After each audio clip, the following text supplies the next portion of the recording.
안녕하십니까. 최영일의 시사본부 시작합니다. 자, 어제는 월요일 지하철 출근 대란이 벌어졌습니다. 전날 영등포역에서 이 무궁화호 탈선 사고가 벌어진 여파였는데요. 자, 어제 저녁 무렵에야 복구가 완료됐는데 퇴근길 역시 정상화되지 않아서 승객들은 하루 종일 불평과 고생을 겪었던 것입니다. 서울 시내뿐이 아니었습니다. 전국에서 KTX를 포함해서요 220여 편의 열차편이 큰 영향을 받았습니다. 이 철도는 대표적인 물류, 운송, 연결망이죠. 이 초연결 사회에서 한 지점에 이렇게 단락이 생기니 전체 시스템에 영향이 퍼집니다. 영등포에서 사고가 나니 대전에서 올라오는 길이 막히는 격이죠. 자, 그런데요. 탈선 사고 전날에는 오봉역에서 작업하던 코레일 노동자가 차량에 깔려 숨지는 사고가 있었습니다. 자, 중대재해처벌법 대상이 되는데 코레일 대표는 지난 3월에 이미 사망사고로 입건된 것으로 확인이 됐습니다. 그런데 그 이후에 3번의 사고가 더 벌어졌던 것이죠. 7월, 9월, 그리고 11월 5일 열차 치임 사망사고가 이어진 것입니다. 사고의 유형도 똑같습니다. 이해가 잘 되지 않습니다. 철도는 이어져야 하지만 이 사람이 죽는 산재의 악순환의 연결고리는 반드시 끊어내야 합니다. 최영일의 시사본부 출발합니다.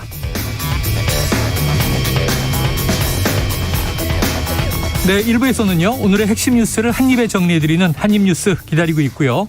2부 화제의 인터넷 뉴스를 다뤄보는 스트릿 뉴스 파이터, 그리고 정치권 취재 뒷이야기를 들어보는 불사조 기자단, IT본부도 준비가 돼 있습니다.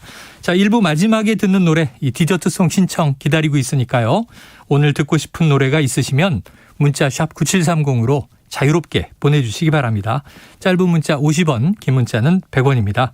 자, 오늘의 디저트송 선정되신 분께는 치킨 쿠폰을 보내드리고 있습니다. 많은 참여 부탁드립니다.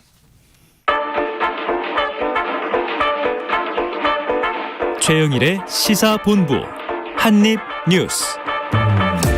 네, 오늘 화요일의 핵심 뉴스를 또 한입에 정리해 보겠습니다. 한입뉴스 박정호 오마이뉴스 기자, 헬마우스 임경민 작가 나오셨습니다.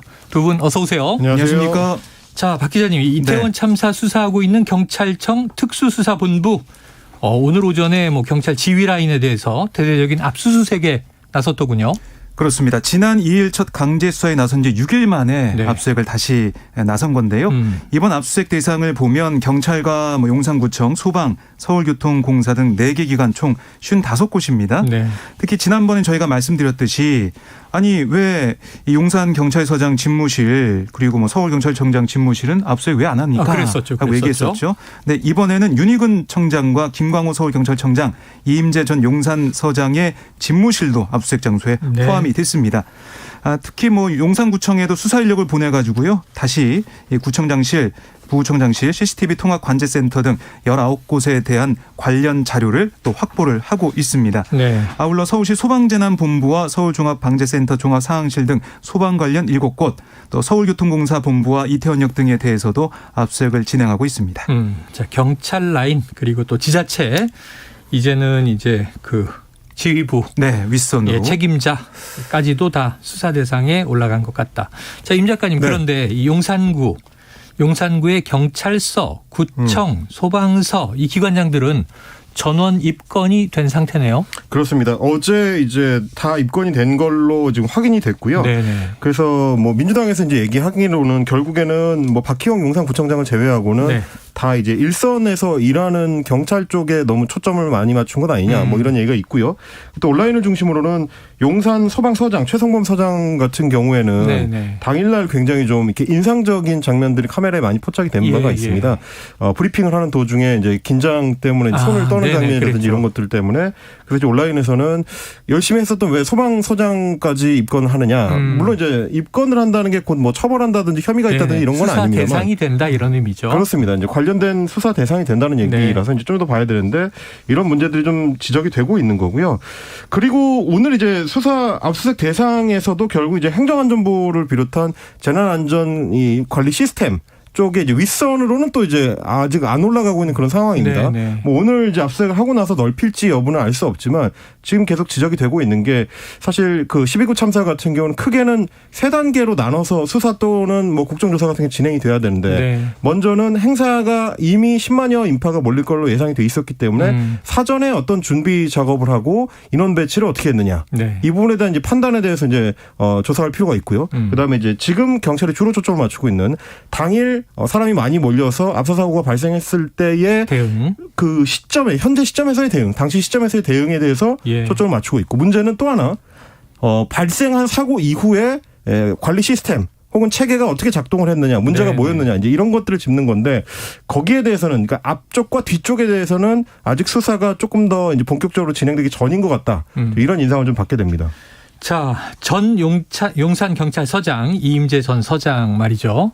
지금 이제 당일날 삼각지역 대통령실 앞에서 집회를 보고 네. 그리고 이제 할로윈 행사가 있는 이제 이태원으로 이동을 했는데 이 거리에 비해서 너무나 많은 시간이 걸렸어요. 그렇습니다. 도보로 가면 빠른데 뭐 관용차를 고집했다 이런 얘기도 있었는데 네. 그 사이에 식사를 했다고 알려졌잖아요. 네. 예, 지난번에 현장에서 뒷짐진 사진도 무리를 빚었는데 식당 CCTV 영상이 공개됐는데 어떤 내용이 담겨 있던가요? 네, 그러니까 밤 9시 24분쯤 식사하기 위해 용산서 정보과장과 경비과장, 직원 등과 함께 용산서 인근의 한 설렁탕집에 들어서는 모습. 네. 이게 지금 포착이 됐는데요. 이들이 이제 20분 정도 식사를 이어갔습니다. 근데 그 사이 이 전 서장에게 이태원 현장이 긴급 상황이란 보고가 올라간 걸로 지금 이 경찰청에서는 좀 보고 있어요. 식사 중에. 특수본에서는. 네네. 그렇습니다. 그래서 이런 위급한 상황에서도 좀 별다른 동요 없이 식사를 하는 모습 이게 좀 문제가 있는 게 아니냐는 지적이 나오고 있고요. 네. 다급한 기색도 없었고 식사를 마친 뒤에 천천히 자리에서 일어나 결제를 한 다음에 식당을 나선 순간까지도 급박한 분위기가 없었다. 뭐 이게 좀 마찬가지 이어지는 게 이런 다음에 이제 관용차를 타고 예. 1시간을 허비해 가면서 네네. 현장으로 향한 거고요. 또 이 차가 못 가서 결국 거리에 내려서 도보로 이동하게 됐는데 그 상황에서도 뒷짐지고 네. 산책하듯이 걷는 모습이 포착이 돼서 이 전 서장에 대한 비판 여론이 점점 커지고 있는 그런 모습입니다. 네. 그리고 용산서에 도착해서는 옥상에서 30분을 있었는데 그렇습니다. 현장을 관찰했다고는 하지만 이때 아무런 보고도 이루어지지 않았다. 이런 것도 지금 문제가 되고 있는 것 같습니다. 자, 그런데 이 경찰의 대처에 대해서 지금 수사가 집중되는 모습이에요. 네. 자, 윤석열 대통령 어제 국가안전 시스템 점검 회의를 했는데 임 작가님 이 자리에서 네. 이게 사실은 이제 모두 발언하고 보통 비공개인데 영상 공개가 다 됐는데 네. 경찰을 굉장히 강하게 대통령이 질타를 하더라고요. 그렇습니다. 굉장히 이례적인 일이고요. 이제 네. 비공개로 회의를 전환할 때는 비공개로 하는 이유가 있기 때문에 네네. 비공개를 하는 건데 그 내용이 직접적으로 공개가 되는 경우는 사실 거의 없습니다. 근데 이제 어제 같은 경우는 최초에는 이재명 대통령실 부대변인이 이제 읽어주는 방식으로 공개를 했다가 네네. 나중에는 아예 영상과 음성을 예. 이제 통으로 공개하는 방식을 취했습니다. 그만큼 이제 대통령실에서도 대통령의 어떤 메시지를 좀 강조하고 싶다. 이제 네, 이런 의지가 좀 강한 것 같은데 내용으로 보면은 더 이제 그런 의지가 강하게 읽힙니다. 경찰을 향해서 왜 4시간 동안 그러니까 첫 112 신고가 들어온 걸로 짐작이 되는 6시 34분 네. 그 전후한 시기에 물끄러미 쳐다만 보고 있었느냐 이렇게 이제 질타를 했고요. 그 상황에서 경찰이 권한이 없다는 말이 어떻게 나올 수 있느냐 이런 얘기도 했고요. 그리고 이제 인파가 너무 밀집해서 숨쉬기 어렵고 경찰의 통제 조치를 취해달라는 112 신고가 들어올 정도면 도로 차단 조치라든지 차선 차단 조치 이런 것들을 해서 인파들한테 통행 공간을 넓혀주면 압력이 떨어지기 때문에 사람들의 숨통은 터질 수가 있었다 이렇게 얘기하면서 당시 현장에서 조치를 하지 않은 경찰들의 어떤 부실 대처 이런 쪽에 초점을 좀 많이 맞추고 있는 네. 그런 발언들이었습니다. 그래요. 제 귀에 쏙 들어온 건 이제 이게 제도의 문제냐 납득이 되지 않는다 네. 이런 표현을 쓰면서 강한 어조로 경찰을 질타했는데요. 자, 박 기자님 그런데 윤 대통령 이 자리에서 행정안전부, 행안부나 또는 이상민 장관에 대한 언급은 따로 있었습니까? 없었습니다. 그러니까 이 경찰에 대한 질타 이게 좀 많이 들리는 모습이었고요. 네. 그리고 이 컨트롤 타워는 대통령이다 이렇게 얘기하면서 예. 이 정치적 책임에 대한 대통령의 이 위치, 엄중한 그 책임 이걸 언급하는 모습은 있었는데 행정안전부 뭐 이상민 장관 얘기는 없어서 네. 그러면 경찰의 책임을 묻고 그다음에 정치적 책임은 윤 대통령이 지는 것이냐 이런 해석도 좀 나오고 있는 상황이거든요. 어제 보면 이렇게 윤 대통령이 얘기했습니다. 엄연히 책임이라고 하는 거 있는 사람한테 딱딱 물어야 하는 거지 그냥 막연하게 다 책임져라. 그건 현대사회에서 있을 수 없는 얘기다. 그러니까 정확하게 가려주시기를 당부하겠다. 그러니까 수사나 조사나 이런 걸 통해서 드러나는 책임이 드러나는 사람한테만 책임을 묻는 거다. 네. 근데 뭐 이게 어떤 참사 일이 발생했으니까 다 물러나라. 이런 거는 지금 맞지 않다. 이렇게 강조한 셈이에요. 결국 이 경찰 이 수사 관련해서 여기에서 드러나는 그 정도만 책임을 묻는 게 맞다. 이런 윤 대통령의 생각 어떻게 보면 가이드라인이 드러난 게 아니냐 이런 지적도 나오고 있습니다. 네. 그러다 보니까 어제 좀 얘기를 들어보니 보도도 된 내용입니다마는 이상민 행안부 장관의 표정이 네. 주말을 기점으로 달라졌다. 뭐 이런 얘기까지 그래요. 나오더라고요. 그 전만 하더라도 이제 책임론이 굉장히 좀 강하게 부각이 네네. 됐었고 여당 내에서도 경질 얘기가 나오고 있었기 때문에 표정이 굉장히 어두웠는데 주말을 지나고 월요일이 되니까 표정이 굉장히 밝아지고 네. 자신감이 넘치는 표정으로 바뀌었다. 어. 이런 얘기가 이제 여권 일각에서도 나오는데 아마 어제 대통령의 이런 발언의 맥락들이 결국은 이상민 장관을 계속 데리고 간다. 그리고 심지어 이제 경찰을 딱 찍어서 이제 개혁의 대상이라고 이제 규정을 했기 때문에 그 경찰 개혁은 결국 행정안전부 장관이 키를 쥐고 갈 수밖에 없다. 이제 이런 메시지가 형성돼 있기 때문에 그런 분위기가 바뀐 거 아니냐라는 예상이 좀 가능한 것 같은데 박정 기자님도 짚어주셨습니다만은 지금 보면은 일선의 경찰들이 어떻게 조치했어야 되느냐 하는 문제하고 중간 단계 그러니까 이제 뭐 경찰청 내부에서 지휘부의 어떤 양태라든지 혹은 이제 행정안전부 장관의 역할이라든지 이런 거에 대한 언급은 쏙 빠지고 갑자기 최상위 책임자인 대통령으로 점프를 합니다. 네. 그러면서 이제 대통령이 얘기하는 거는 책임 있는 사람한테만 딱딱 물어야지 다 책임지라는 거는 현대사회에 있을 수 없다라고 얘기를 해버리는데 네. 그럼 이제 대통령 본인의 책임이 딱 여기에 해당하거든요. 막연하게 다 책임져야 되는 사람 이게 대통령이기 때문에 그러면 이건 앞뒤가 안 맞는 발언이다라고 이제 야권에서는 얘기할 수가 있는 거고 또 하나는 현장에서 경찰한테 권한이 없었다라는 얘기는 민주당에서 먼저 한 얘기가 아니라 한덕수 국무총리를 비롯해서 이제 당시에 지휘부에 있었던 사람들이 했었던 얘기입니다. 그래서 지난주에 한창 논란이 됐었던 얘기죠. 이런 맥락들을 좀 정확하게 이제 짚어서 정리를 해줄 필요가 있는데 대통령이 그냥 단순히 일선 경찰들만 초점을 맞춰서 비판을 집중시키는 게 현재 상황에 대한 정확한 진단이 될 수 있겠느냐. 네. 야권에서는 그러다 보니까 이제 이런 부분들은 국정조사로 풀 수밖에 없다. 이런 주장을 하고 있는 것 같습니다. 예, 그래서 지금 뭐 이제 대통령이 참석한 어제 이 국가 안전 시스템 점검 회의 얘기를 전해드린 거고요. 국회는 지금 좀 사뭇 분위기가 다른 것 같습니다. 어제도 전해드렸습니다만 이 시사본부가 끝난 시간이죠. 오후 2시부터 국회에서 행안위 현안 질의가 열렸던 것 같은데 지금 국회에서는 뭐 행안위를 이제 어찌 보면 좀 중점으로 해서 네. 질타가 뭐 쏟아졌던 것 같아요. 어떤 이야기들이 나왔습니까? 네, 뭐 여야 의원 가릴 것 없이 네. 이번 참사에 대한 책임을 묻는 강한 질타가 쏟아져 나왔는데요. 그런데 이 쏟아져 나오는 질타 중에서도 여야가 조금 내용적인 면에 달랐습니다. 결이 달랐다. 그렇습니다. 그러니까 여당 같은 경우는 당시 이제 늑장 대응으로 논란이 된 이임재 전 서장의 책임을 집중적으로 묻는 모습이었고요. 네네. 야당 같은 경우는 정부 대응에 총체적 문제가 있었다. 특히 이상민 장관을 겨냥하는 모습을 보였는데 어제 이제 눈에 들어온 제 귀에 꽂힌 그런 질의는 장제원 의원의 질의였어요. 장제원 의원이 오랜만에 등장했죠? 그렇습니다. 행안위 의원으로서 질의를 했는데 이 이임재 전 서장 참사 당시 이분의 수상한 행적은 미스터리 수준이다. 참사를 고의로 방치한 게 아니냐. 언론에 드러난 사항을 보면 업무상 과실치사, 참사 방조, 구경꾼, 살인 방조, 세월호 선장보다 더했으면 더했지 덜하지 않았던 사람이다. 라고 맹비난을 했습니다. 네네. 그리고 뭐 서울경찰청장을 지냈던 김용판 의원도 이제 질의를 네네. 했는데 이 경찰의 지휘 체계 플러스 아니 거기 정보를 담당하는 직원이 있었을 텐데 왜 이 상황을 몰랐냐 강하게 질타하는 모습. 왜냐하면은 서울경찰청장도 해봤으니까 네. 왜 거기에 정보 담당하는 사람이 없었냐고 따지는 모습. 예. 이런 것들이 눈에 들어왔고 반면에 민주당에서는 이상민 장관을 향해서 뭐 사의를 표명했냐 대통령실에, 그러니까 사퇴 의사가 있냐 이런 걸 물어봤는데요. 네. 이상민 장관은 사퇴 그 사의를 표명한 적이 없다라고 얘기를 했고 대통령실과 여러 가지 논의한 적도 없다 이렇게 얘기하는 모습을 보였습니다. 예, 그래요. 지금 이제 여당의 기조는 좀 대통령실하고 보조를 맞추는 쪽으로 정해진 것 같아요. 그래서 주로 이제 경찰 쪽으로. 그렇습니다. 이제 책임의 어떤 가장 높은 단계를 용산 경찰서장 정도로 정해놓고 심지어 이제 세월호 선장하고 이제 비교를 하는 이제 발언들이 나오고 있는데, 네. 근데 이제 이것만으로 과연 이제 국민들이 납득할 만한 어떤 책임 소재의 결과를 도출해낼 수 있을 것이냐, 이 부분에 대해서는 조금 고민이 필요할 것 같습니다. 네. 왜냐하면 용산 경찰서장이 할 수 있는 그 경력과 관련된 권한이라는 건 굉장히 좀 제한적이거든요.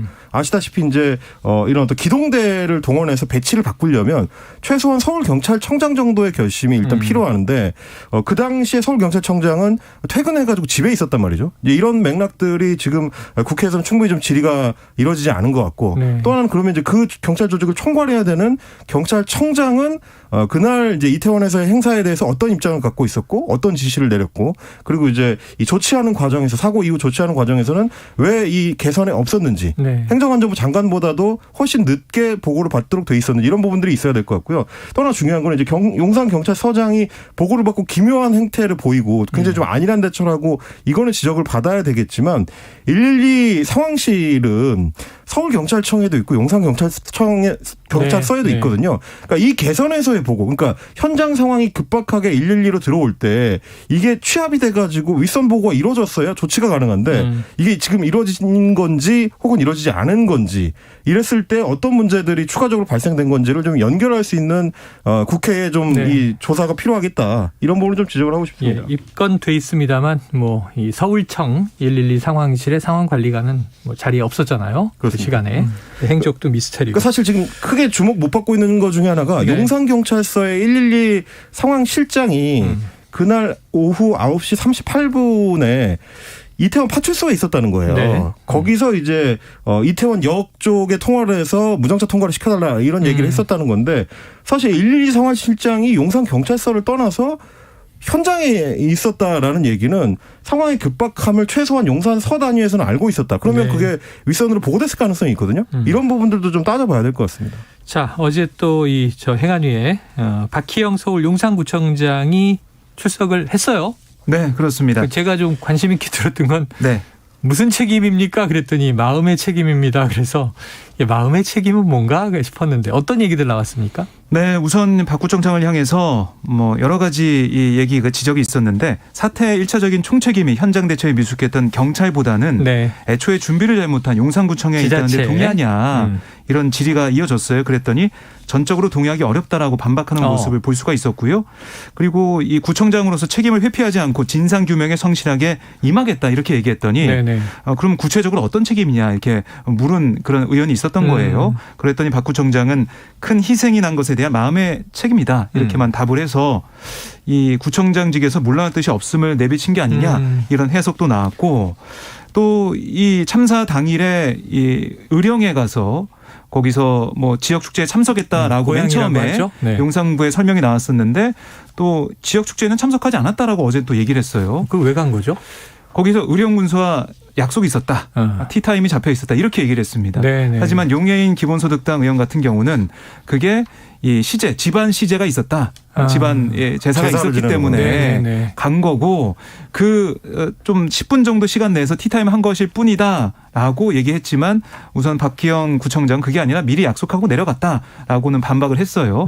하지만 맨 처음에 용산구가 얘기했던 지역 축제에 초청을 받아서 공문을 받아서 내려갔다라는 것은 사실과 달라진 부분이다라는 질타가 좀 나왔습니다. 그때는 또 뭐 이제 의령과 자매 도시 뭐 이런 얘기도 나오고 그랬었는데 그건 아닌 거군요. 국회에서 추가로 드러난 게 박희영 구청장 같은 경우는 지금 너무 거짓말을 많이 한 거 아니냐라는 지적이에요. 이게 이제 관할구, 이거 서울시의 구청장쯤 되면 관할하는 인구가 용산구만 하더라도 25만 명이거든요. 그러니까 그 정도 규모의 인구를 책임지는 서울특별시의 구청장이라는 거는 굉장히 직위의 무거움을 남다르게 생각을 해야 되는데, 어제 태도를 봤을 때 과연 그럴 수 있는가라는 생각이 드는 게, 용해인 의원도 그 지적을 했습니다만은 마음의 책임이라는 거는 지금 전 국민이 다 갖고 있는 네, 안타까운 네. 심경을 뜻하는 거고요. 그건 구청장이 져야 되는 책임이 아니라 국민들과 함께 나눠서 위로를 받아야 되는 겁니다. 네. 지금 이제 시민의 한 사람이 아니고 구청장으로서 국회에 나가 있었다라는 걸 자각할 필요가 있고 좀 전에 우리 팀장님께서도 네. 지적을 해주셨습니다만은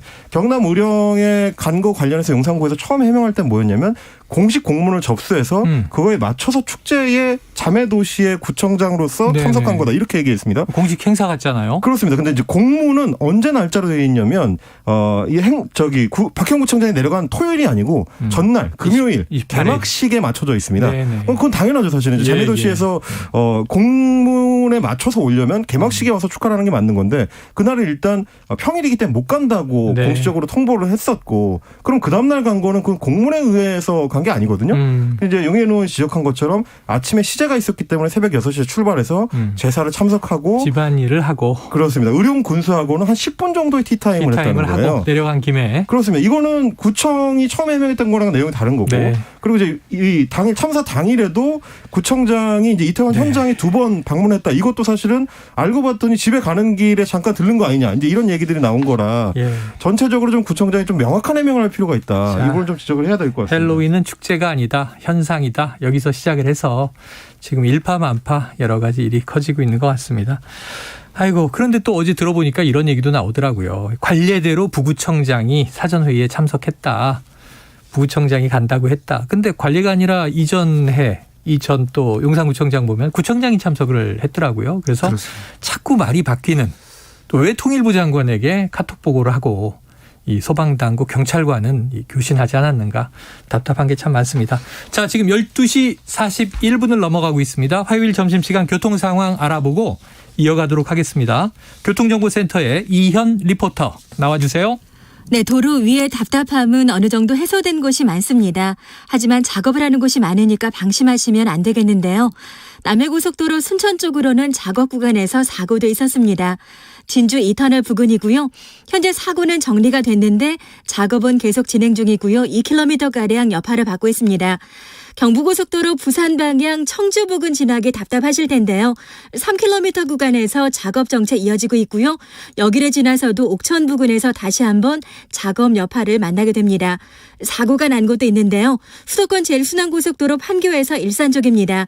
청계 요금소 부근에서 승용차가 옆으로 넘어졌습니다. 1, 2, 3차로가 막혀 있는데 3km 구간 정체가 무척 심하고요. 서울은 강변북로 구리 방향 원효에서 동호대교 쪽으로 작업 여파를 받습니다. KBS 교통정보센터였습니다.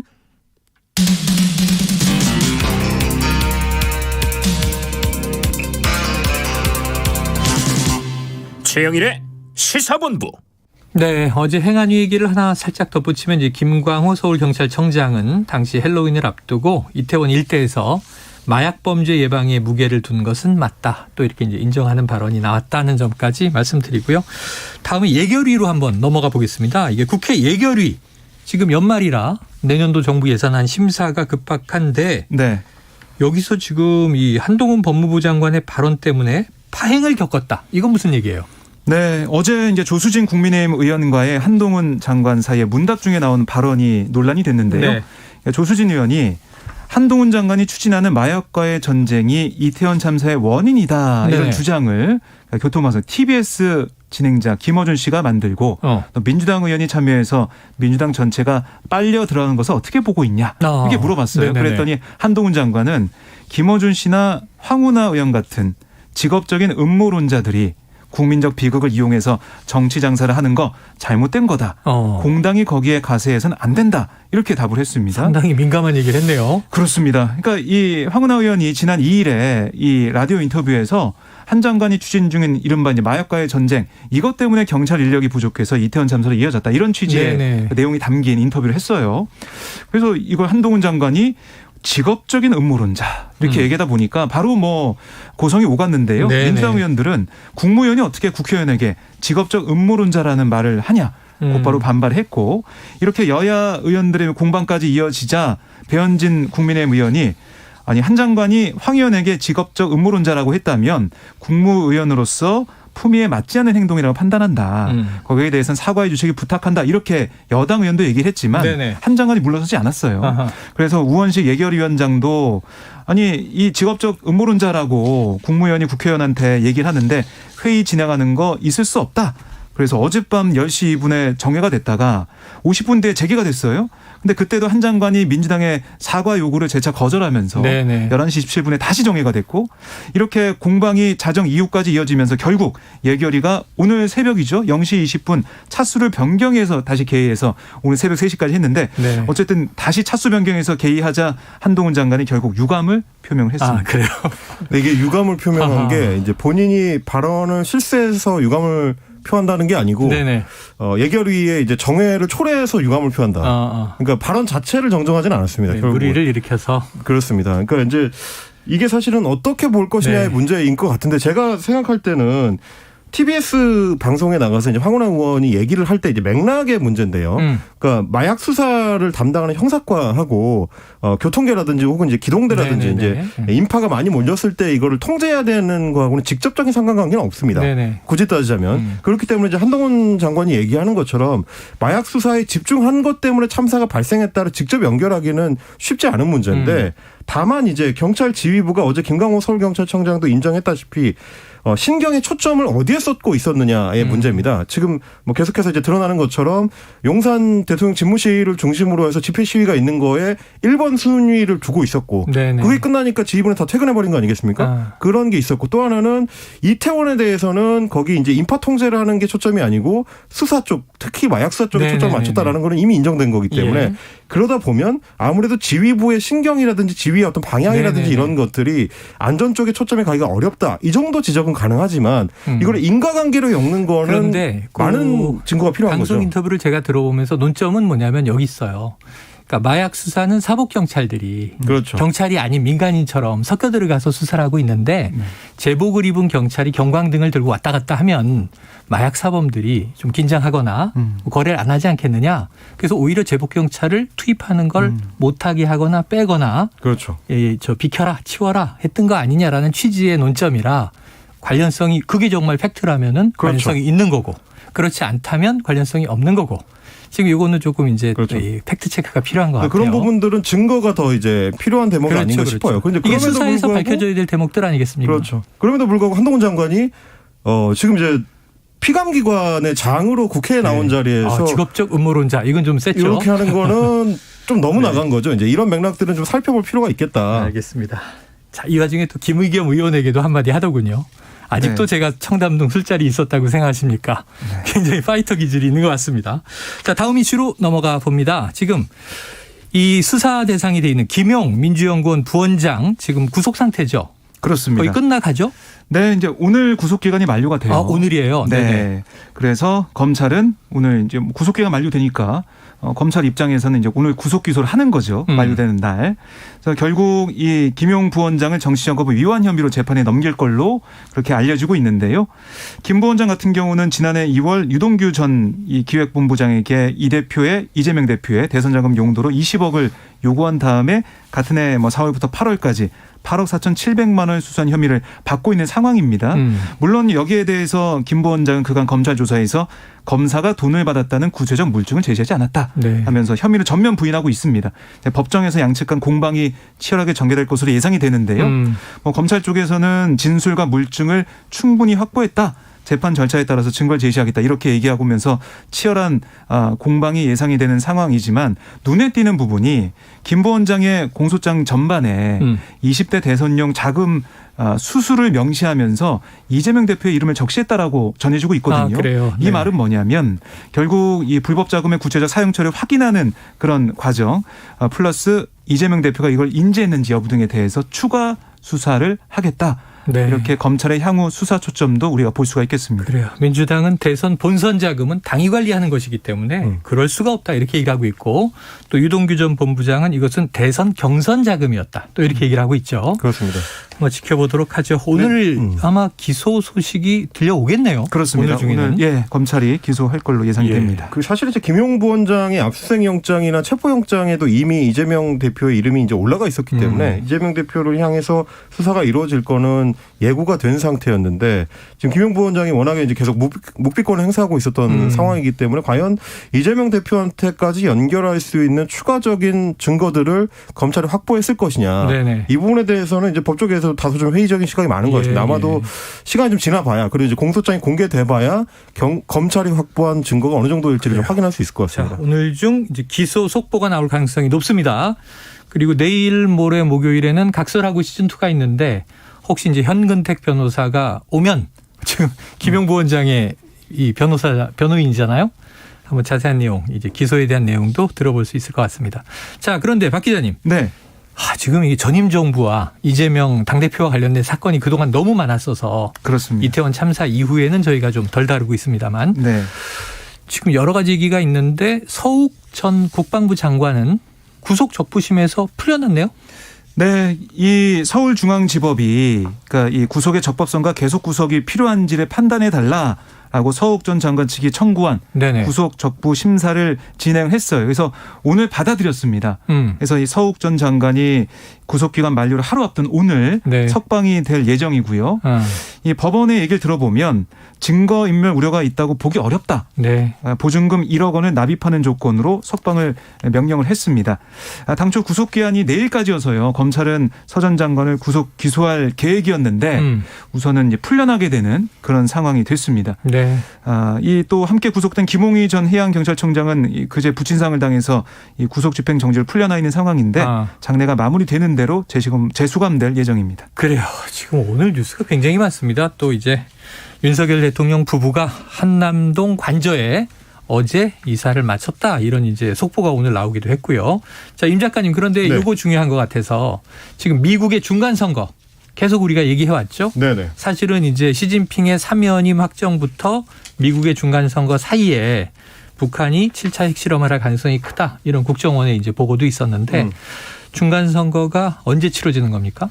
핵실험은 결국 이루어지지 않은 걸로 아직까지는 될 것 같습니다. 네. 아직까지는 일단 현지 시간으로 8일이니까요. 곧 이게 몇 시간 뒤부터는 각 주별로 미국의 시간이 다 달라서 그렇습니다. 뭐 이 11월 8일로 현지에 접어드는 시간 주부터 좀 이른 곳에서는 새벽 5시부터 이제 투표를 시작하기 때문에 네네. 각 주별로 이제 선거가 개시가 될 텐데 결과에 대해서는 굉장히 좀 혼전양상이라는 이 관측이 좀 많은 것 같습니다. 누가 다수당을 잡느냐? 그렇습니다. 원래 이제 중간선거, 미국의 중간선거라는 거는 이제 보통 대통령에 대한 중간 평가 평가죠. 성격을 갖기 때문에 여당에게 압도적으로 불리해 왔는데 네네. 이번 선거 같은 경우는 중간중간에 예를 들면 미국 대법원의 낙태권에 대한 이제 되돌리는 판결 이런 예. 것들이 부각이 되면서 혼전양상으로 좀 바뀌었습니다. 그래서 하원 같은 경우는 지금 민주당이 다수당인데 이게 이제 공화당 쪽으로 넘어갈 확률이 압도적으로 높다라는 게 이제 대체적인 평가인데 문제는 이제 상원입니다. 상원은 지금 50대 50 네. 동률인 상황에서 캐스팅 보트를 갖고 있는 부통령이 이제 해리스 부통령이라서 민주당이 지금 다수당을 점하고 있는데 이게 뒤집힐 것이냐 여부를 두고 지켜낼 것이냐. 그렇습니다. 경합주의 결과가 상당히 좀 주목이 된다. 그래서 이거 같은 경우는 상원 의원 선거 같은 경우는 밤 늦게나 돼야 미국 시간으로 밤 늦게나 돼야 어느 정도 좀 윤곽을 추측해 볼 수 있겠다라는 평가들이 많은 것 같습니다. 네, 참 여러 가지 뉴스가 많은데 이런 뉴스도 있어요. 여야가 지금 이제 이 문재인 정부 때 북한에서 선물 받은 풍산개의 파양 논란이 벌어져서 지금 공방이 격화되고 있다 이런 얘기인데 개의 입양 파양. 이건 내일 한번 또 시간이 되면 다뤄보도록 하고요. 2부에 불사조 기자단도 있네요. 거기서 한번 들어보면 될 것 같습니다. 자, 오늘 한입뉴스 꽉 찼습니다. 박정호 기자, 임경민 작가 수고하셨습니다. 고맙습니다. 자, 청취자 4170님의 신청곡 틀어드리면서 이 1부 마무리합니다. 내의 기억을 걷는 시간 들으시고요. 저는 2부로 돌아옵니다. 나의 손길을 느껴 오늘도 난 너의 흔적 안에 살았죠. 아직도 너의 모습이 보여. 아직도 너의 온기를 느껴 오늘도 난 너의 시간 안에 살았죠. 길을 지나는 어떤 낯선 이의 모습 속에도 바람을 타고 쓸쓸히 춤추는 저 낙엽 위에도 잠을 스치는 어느 저녁의 그 공기 속에도 내가 보고 듣고 느끼는 모든 것에 네가 있어. 그래 어떤가요 그댄, 어떤가요 그댄. 당신도 나와 같나요? 어떤가요 그댄. 지금도 난 너를 느끼죠. 이렇게 노래를 부르는 지금 이 순간도 난 그대가 보여. 내일도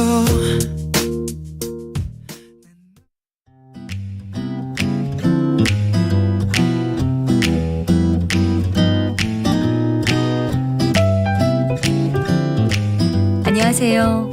바른말 고운말입니다. 내 집 장만은 서민들에게는 중요한 일이죠. 그래서 할 수 있는 모든 수단을 동원해서 집을 마련한 경우 영끌이란 표현도 나오게 됐는데요. 영끌은 영혼까지 끌어모으다를 줄임말인데 물론 표준어로 인정된 단어는 아닙니다. 이렇게 갑자기 돈을 끌어모아야 할 때가 있는데 이런 경우에 돈을 긁어 모으다라고 합니다. 긁어 모으다는 갈고리로 낙엽을 긁어 모으다처럼 어떤 물건을 긁어서 한데 모으는 것을 뜻하기도 하고요. 다른 사람을 속여서 재물을 긁어 모으다처럼 부정한 방법으로 재물을 모아들이는 것을 뜻하기도 합니다. 하지만 사람들을 모을 때는 긁어 모으다라고 하지 않고요. 이때는 끌어 모으다로 쓰는 것이 맞습니다. 끌어 모으다는 흩어져 있는 사람이나 사물을 거두어서 한 곳에 모으는 것을 뜻해서 병력을 끌어 모아 대항했다처럼 말할 수 있습니다. 그 외에도 이런저런 수단과 방법으로 재물을 모아들인다는 뜻도 있습니다. 정리해보면 흩어져 있는 낙엽을 한 곳에 모을 때 끌어 모으다로 쓸 수도 있는데 실제로 긁어서 모을 경우에는 긁어 모으다라고 합니다.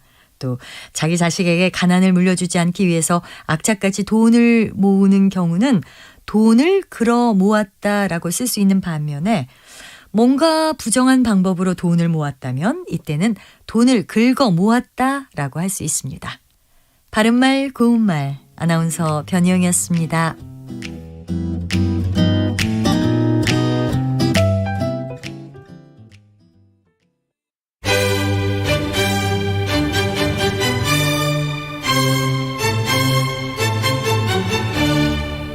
여유로운 저녁 시간, 고품격 시사토론과 함께하세요.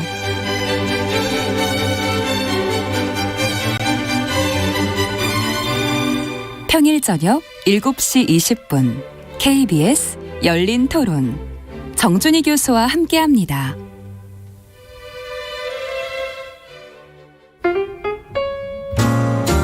천고마비의 계절 시사평론가 김성환과 함께 여러분의 지식도 살찌우세요.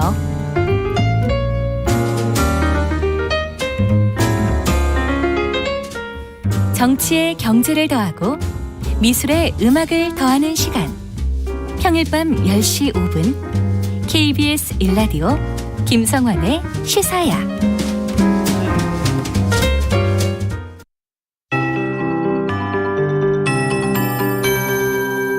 KBS 58분 날씨. 늦가을을 느끼기에 좋은 날씨입니다. 지금 하늘이 대체로 맑고 어제보다 기온도 조금 더 올라서 공기가 온화합니다.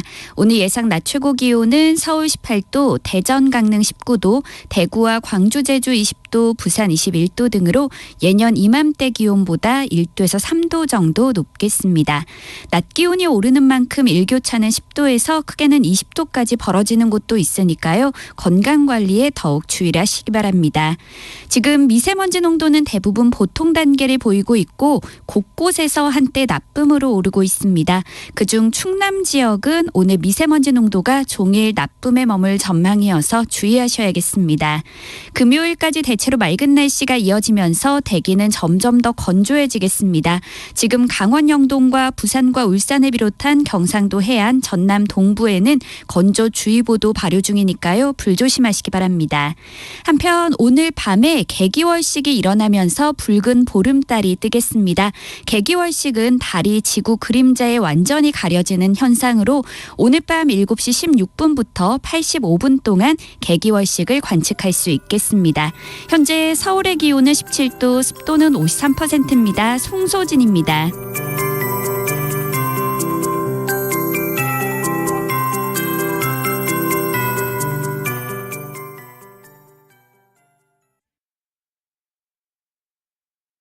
정성을 다하는 국민의 방송 KBS가 한시를 알려드립니다.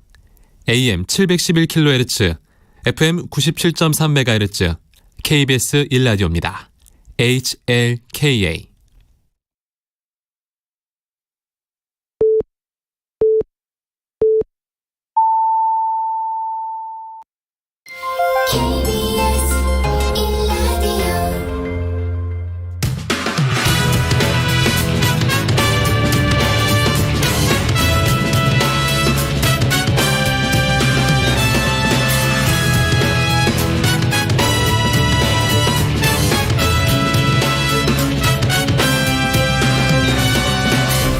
KBS 1라디오 최영일의 시사본부.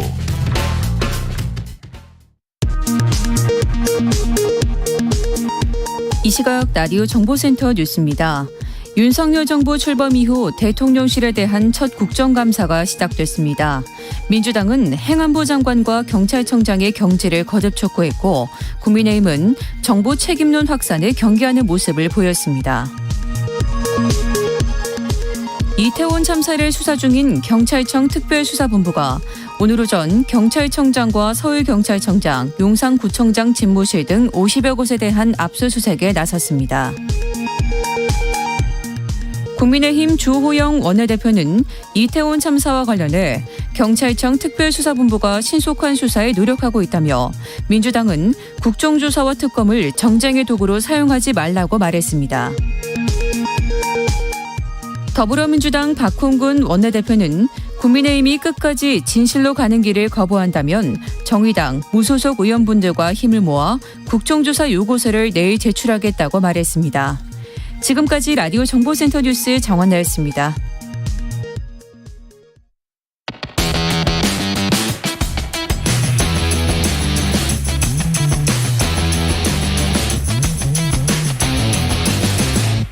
최영일의 시사본부.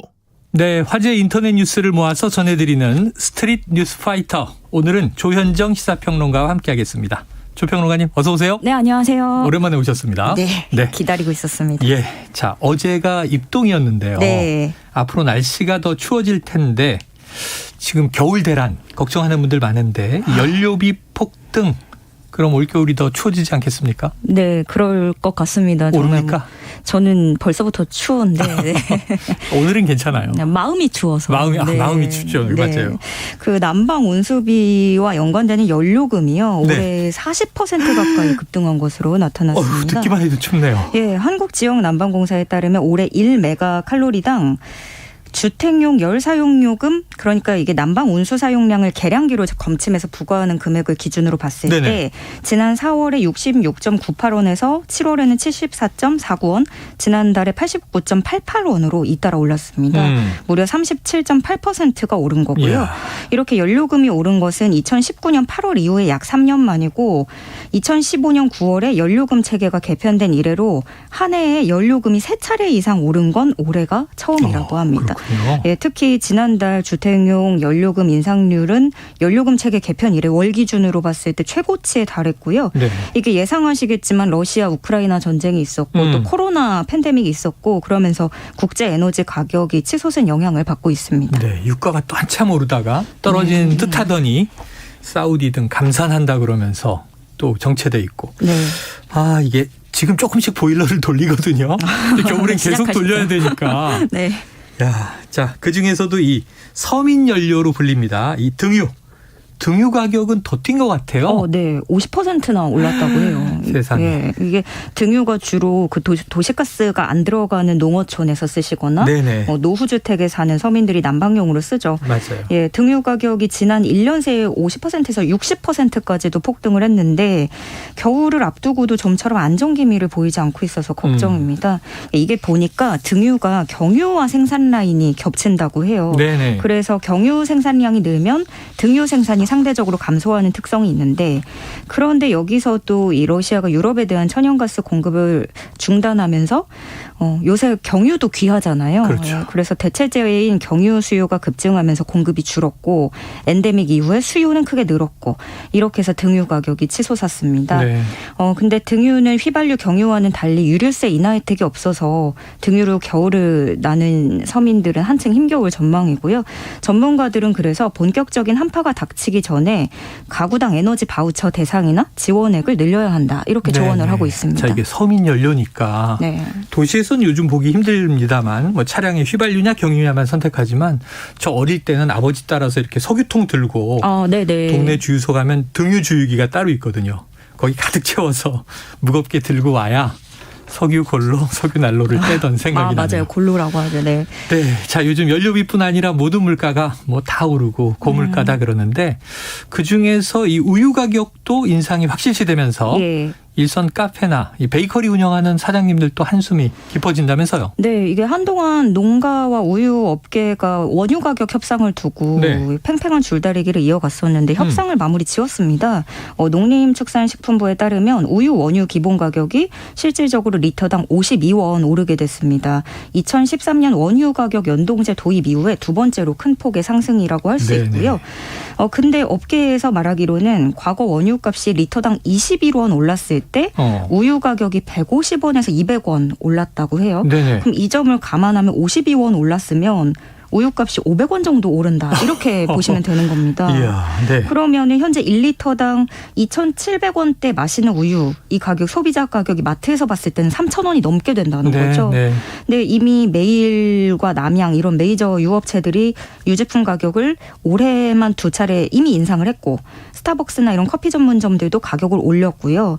그래서 가격 인상 우려가 더 커지면서 정부가 인상 자제 권고를 요청을 하고 식품업계와 소통하겠다라는 입장을 밝혔습니다. 그런데 과연 이게 소비자들까지 체감을 할 수 있을지 이 부분은 좀 회의적이고요. 그래서 이제 걱정이 큰 자영업자분들이 여러 대책 마련에 힘을 쓰고 있는데 생우유는 너무 비싸니까 대신에 멸균 우유를 넣어볼까 하는 이야기가 나와도 함부로 그렇게 할 수가 없는 게 이게 맛의 차이가 있어서 그렇겠죠. 우유 바꾸면은 금세 아시잖아요. 그렇죠. 네. 그리고 겨울에는 코코아가 그렇게 잘 나간다고 하는데 그러면 대신에 좀 자몽차, 유자차 이런 걸로 주력 상품을 더 내놓을까? 뭐 이런 방안도 강구를 하고 있다는 소식입니다. 인상 자제를 요청해서 안 되면 결국 소비 자제가 돼버린단 말이에요. 소비자들이 지갑을 닫으니까. 요즘에 TV 보면은 K밀크 좋아요 이렇게 광고 많이 하면서 우리 우유 소비를 좀 많이 촉진하고 있던데 그래서 우유 좋지? 근데 이게 집의 에너지, 등유 경유, 자동차 경유. 근데 이 우리 몸의 에너지, 우유까지도 뭐 다 오르네요. 다 올라. 근데 어디 뭐 우유뿐입니까? 뭐 과자 같은 군것질거리 경우에는 이게 어느샌가부터 가격은 같은데 양이 좀 줄어든 듯한 느낌. 이거 맞습니까? 실제로 사실인 것으로 드러났습니다. 그래요? 사실입니까? 느낌이 아니라. 이게 사람의 촉은 정확하네요. 이게 최근에 한 초코바가요. 중량을 50g에서 45g으로 줄였고요. 요거트가 143g이었던 게 138g이 됐습니다. 아유, 많이 줄었네요. 아이스크림도 저도 언젠가부터 이게 원래 이렇게 작았나 싶은데 뭐 우리가 되게 유명한 오랫동안 먹었던 그런 두 개로 쪼개 먹는 아이스크림이나 상어 모양 아이스크림 이런 것들. 속이 빨갛죠. 스테디셀러 아이스크림 중량도 해가 갈수록 줄어들고 있습니다.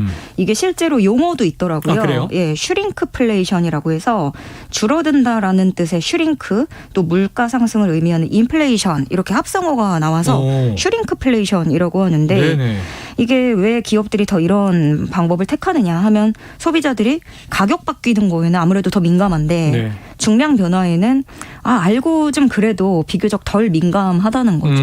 예. 그래서 기업들은 이런 방식을 택하게 되는 건데 뭐 이런 게 아니더라고 해도 비싸진 원재료를 좀 빼거나 다른 수입 원재료로 대체하는 경우들. 네네. 보통 햄버거 가게들이 그렇습니다. 양상추가 너무 품귀 현상이어서 양상추를 빼거나 아니면 양상추를 좀 더 적게 제공하고 다른 걸로 네네. 채우든가 이런 식이고요. 아니면 즉석밥에 들어가는 쌀을 국내산 100%였던 걸 외국산과 이렇게 섞어서 내보낸 거나 그렇죠. 근데 우리 일상생활에서도 사실 이런 모습이 조금 변형해서 식당에서도 볼 수 있거든요. 네. 반찬 가짓수가 좀 더 주셨었는데 줄어들었다라거나 리필 횟수를 제한하는 식당들도 나타나고 원산지를 바꾸거나 이렇게 대응을 하고 있는 걸 느낄 수 있습니다. 이래저래 위축되는 겨울을 맞이하는 것 같습니다. 그렇구나. 제 단골 밥집이 지금 오이소박이가 맛있어서 예, 가는데 예. 너무 좋아하거든요. 네. 근데 오이소박이가 안 나와요. 계속 오이. 가지나물 나오고 막 그래서 오이는 언제 나오지 그랬는데 이유가 있었군요. 이젠 여쭤보기도 죄송하더라고요. 그렇죠. 그걸 네. 또 여쭤볼 순 없고. 자, 걱정되는 게 많아진 요즘이지만 그래도 오늘 밤에 잊지 말고 하늘을 꼭 올려다 보셔야 한다고 해요. 네. 전 어제 봤는데 달이 네. 어제 원래 비 온다 그랬는데 달이 떠서 보름달이다 그랬는데 오늘은 개기월식과 이 달이 천왕성을 가리는 모습을 동시에 볼 수 있어요? 네, 그 국립과천과학관에 따르면 네. 지구 그림자가 달을 가리는 개기월식이 약 1년 6개월 만에 나타납니다. 그림자에 가려지는 현상이지만 개기월식 때 달은 오히려 평소보다 붉은색으로 보여서 우리가 블러드문 이렇게도 부르잖아요. 네네네. 그 이유는 지구를 감싸고 있는 대기층 때문이라고 합니다. 태양빛이 지구 대기층을 지나면서 산란이 잘 되는 푸른빛은 달에 도달하지 못하고 네. 상대적으로 대기를 잘 통과하는 붉은 빛이 달까지 도달해서 달이 붉게 물드는 것이라고 하는데 저는 과학까지는 잘 몰라가지고 예, 그렇다고 해요. 근데 다음 가장 가까운 개기월식이 2025년 9월인데 오늘 밤 개기월식이 좀 더 특별한 점이 있다면 바로 천왕성 엄폐 현상이라는 게 동시에 일어나기 때문입니다. 그래요. 예, 쉽게 말해서 지구 그림자에 의해서 가려지는 달이 다시 천왕성을 가리는 겁니다. 네. 근데 개기월식도 가끔씩 보게 되는데 이게 네네. 함께 나타나는 경우는 100년에 한두 번 정도라고 해요. 우리 살아생전에 한두 번 볼까 말까. 근데 이번에는 특히 더 꼭 보셨으면 좋겠는 게 2014년 10월에 이런 일이 있었지만 우리나라에선 안 보였고요. 다음 기회가 76년 후인데 이것도 우리나라에선 볼 수가 없다는 겁니다. 일단 76년 후면 어느 나라에서도 못 봐요, 저는. 76년이 뭡니까? 건강하게 오래 사는 걸로 하고요. 대신에 우리나라에서는 200년 뒤에도 이런 모습을 볼 수 없다고 합니다. 아이고, 오늘 꼭 봐야 되겠네요. 야, 이건 안 볼 수가 없다. 예. 자, 그럼 이 특급 우주쇼 어떻게 볼 수 있습니까? 팁을 좀 주세요. 예, 일단 오늘 저녁 6시 8분 기억하셔야겠어요. 6시 8분. 예, 6시부터 이제 좀 대기를 하시면 될 것 같고, 그 이후에 지구의 본 그림자에 완전히 달이 들어가는 게 저녁 7시 16분쯤 시작이 돼서 1시간 25분 정도 진행이 된다고 합니다. 일찍 하네요. 네. 이번 개기월식은 또 맨눈으로 관측할 수 있는 게 참 좋은 것 같아요. 그래서 동쪽이 트인 곳을 찾는 게 좋다고 하고요. 동쪽. 예. 이렇게 또 너무 진기한 현상인 만큼 전국의 과학관, 천문대 등에서는 관측 행사를 열어서 우주쇼를 보여줄 준비를 하고 있고요. 국립과천과학관, 김해천문대, 섬진강 천문대 등등에서 준비를 하고 있는데 우리 또 갈 수는 없잖아요. 그렇죠. 유튜브 생중계도 준비를 하고 있다고 하니까 못 보시는 분들은 이렇게 영상으로 보셔도 좋겠습니다. 이거 뭐 TV 뉴스에서도 나오긴 하겠습니다만 직접 육안으로 보는 건 또 느낌이 다르니까. 이게 저희 동네는 너무 이 전봇대가 많아서 전신줄과 전기줄에 자꾸 가려요. 그래도 저 꼭 보겠습니다. 200년 후에나 뭐 볼 수 있다는데 우리 생애 마지막 블러드문과 천왕성 엄폐. 자, 우리 바둑계에 지금 세계의 대결이 펼쳐지고 있습니다. 세계 바둑 결승 최초의 성대결. 야, 바둑 여제로 불리는 이 최정 구단과 현재 세계 1인자 신진서 구단. 격돌 언제 합니까?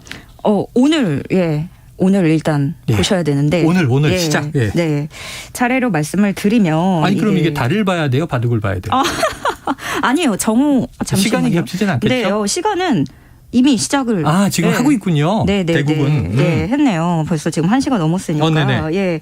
이게 메이저 세계 기전 결승에서 성별을 뛰어넘은 남녀의 성대결이 성사가 된 건데 지금 현재 세계 1인자로 자타가 인정하는 이른바 신공지능 신진서 구단과 10년 가까이 여자 최고 자리를 지키고 있는 바둑 여제 최정 구단입니다. 이제 어제부터 삼성화재배 월드 바둑 마스터스 결승이 시작이 됐는데 최초의 세계 기전인 후지츠배가 34년이 지났는데 이게 생긴 이후에 34년이 흘렀는데도 이렇게 남녀 기사가 결승전을 갖는 게 이번이 처음입니다. 이야. 그도 그럴 게 여자 기사가 결승에 오른 것 자체가 처음이기 때문입니다. 최초예요. 예. 네. 신진서 구단은 알 분들은 다 아시겠지만 이 대회 결승에만 3차례 진출을 했고 세계 무대에서도 적수를 찾기 힘든 절대 강자고요.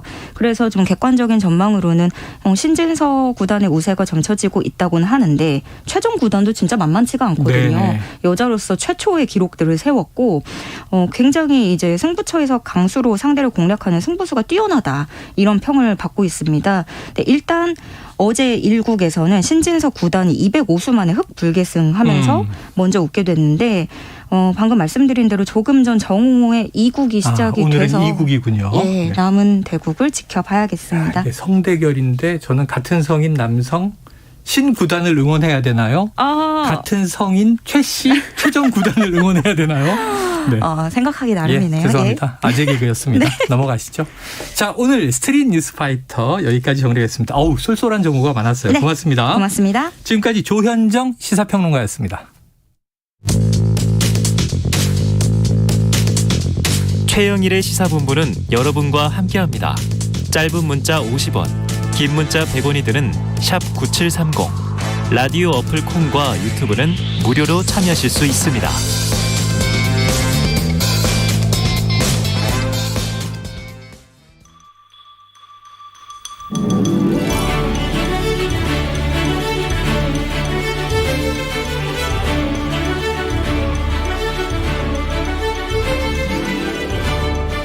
네, 기자들의 눈으로 정치권 소식을 들여다봅니다. 불사조 기자단, 경향신문 박순봉 기자, 세계일보 최영찬 기자, 오늘 두 분 나오셨습니다. 어서 오세요. 안녕하세요. 네, 그래도 좀 도톰하게 입고 오셨네요.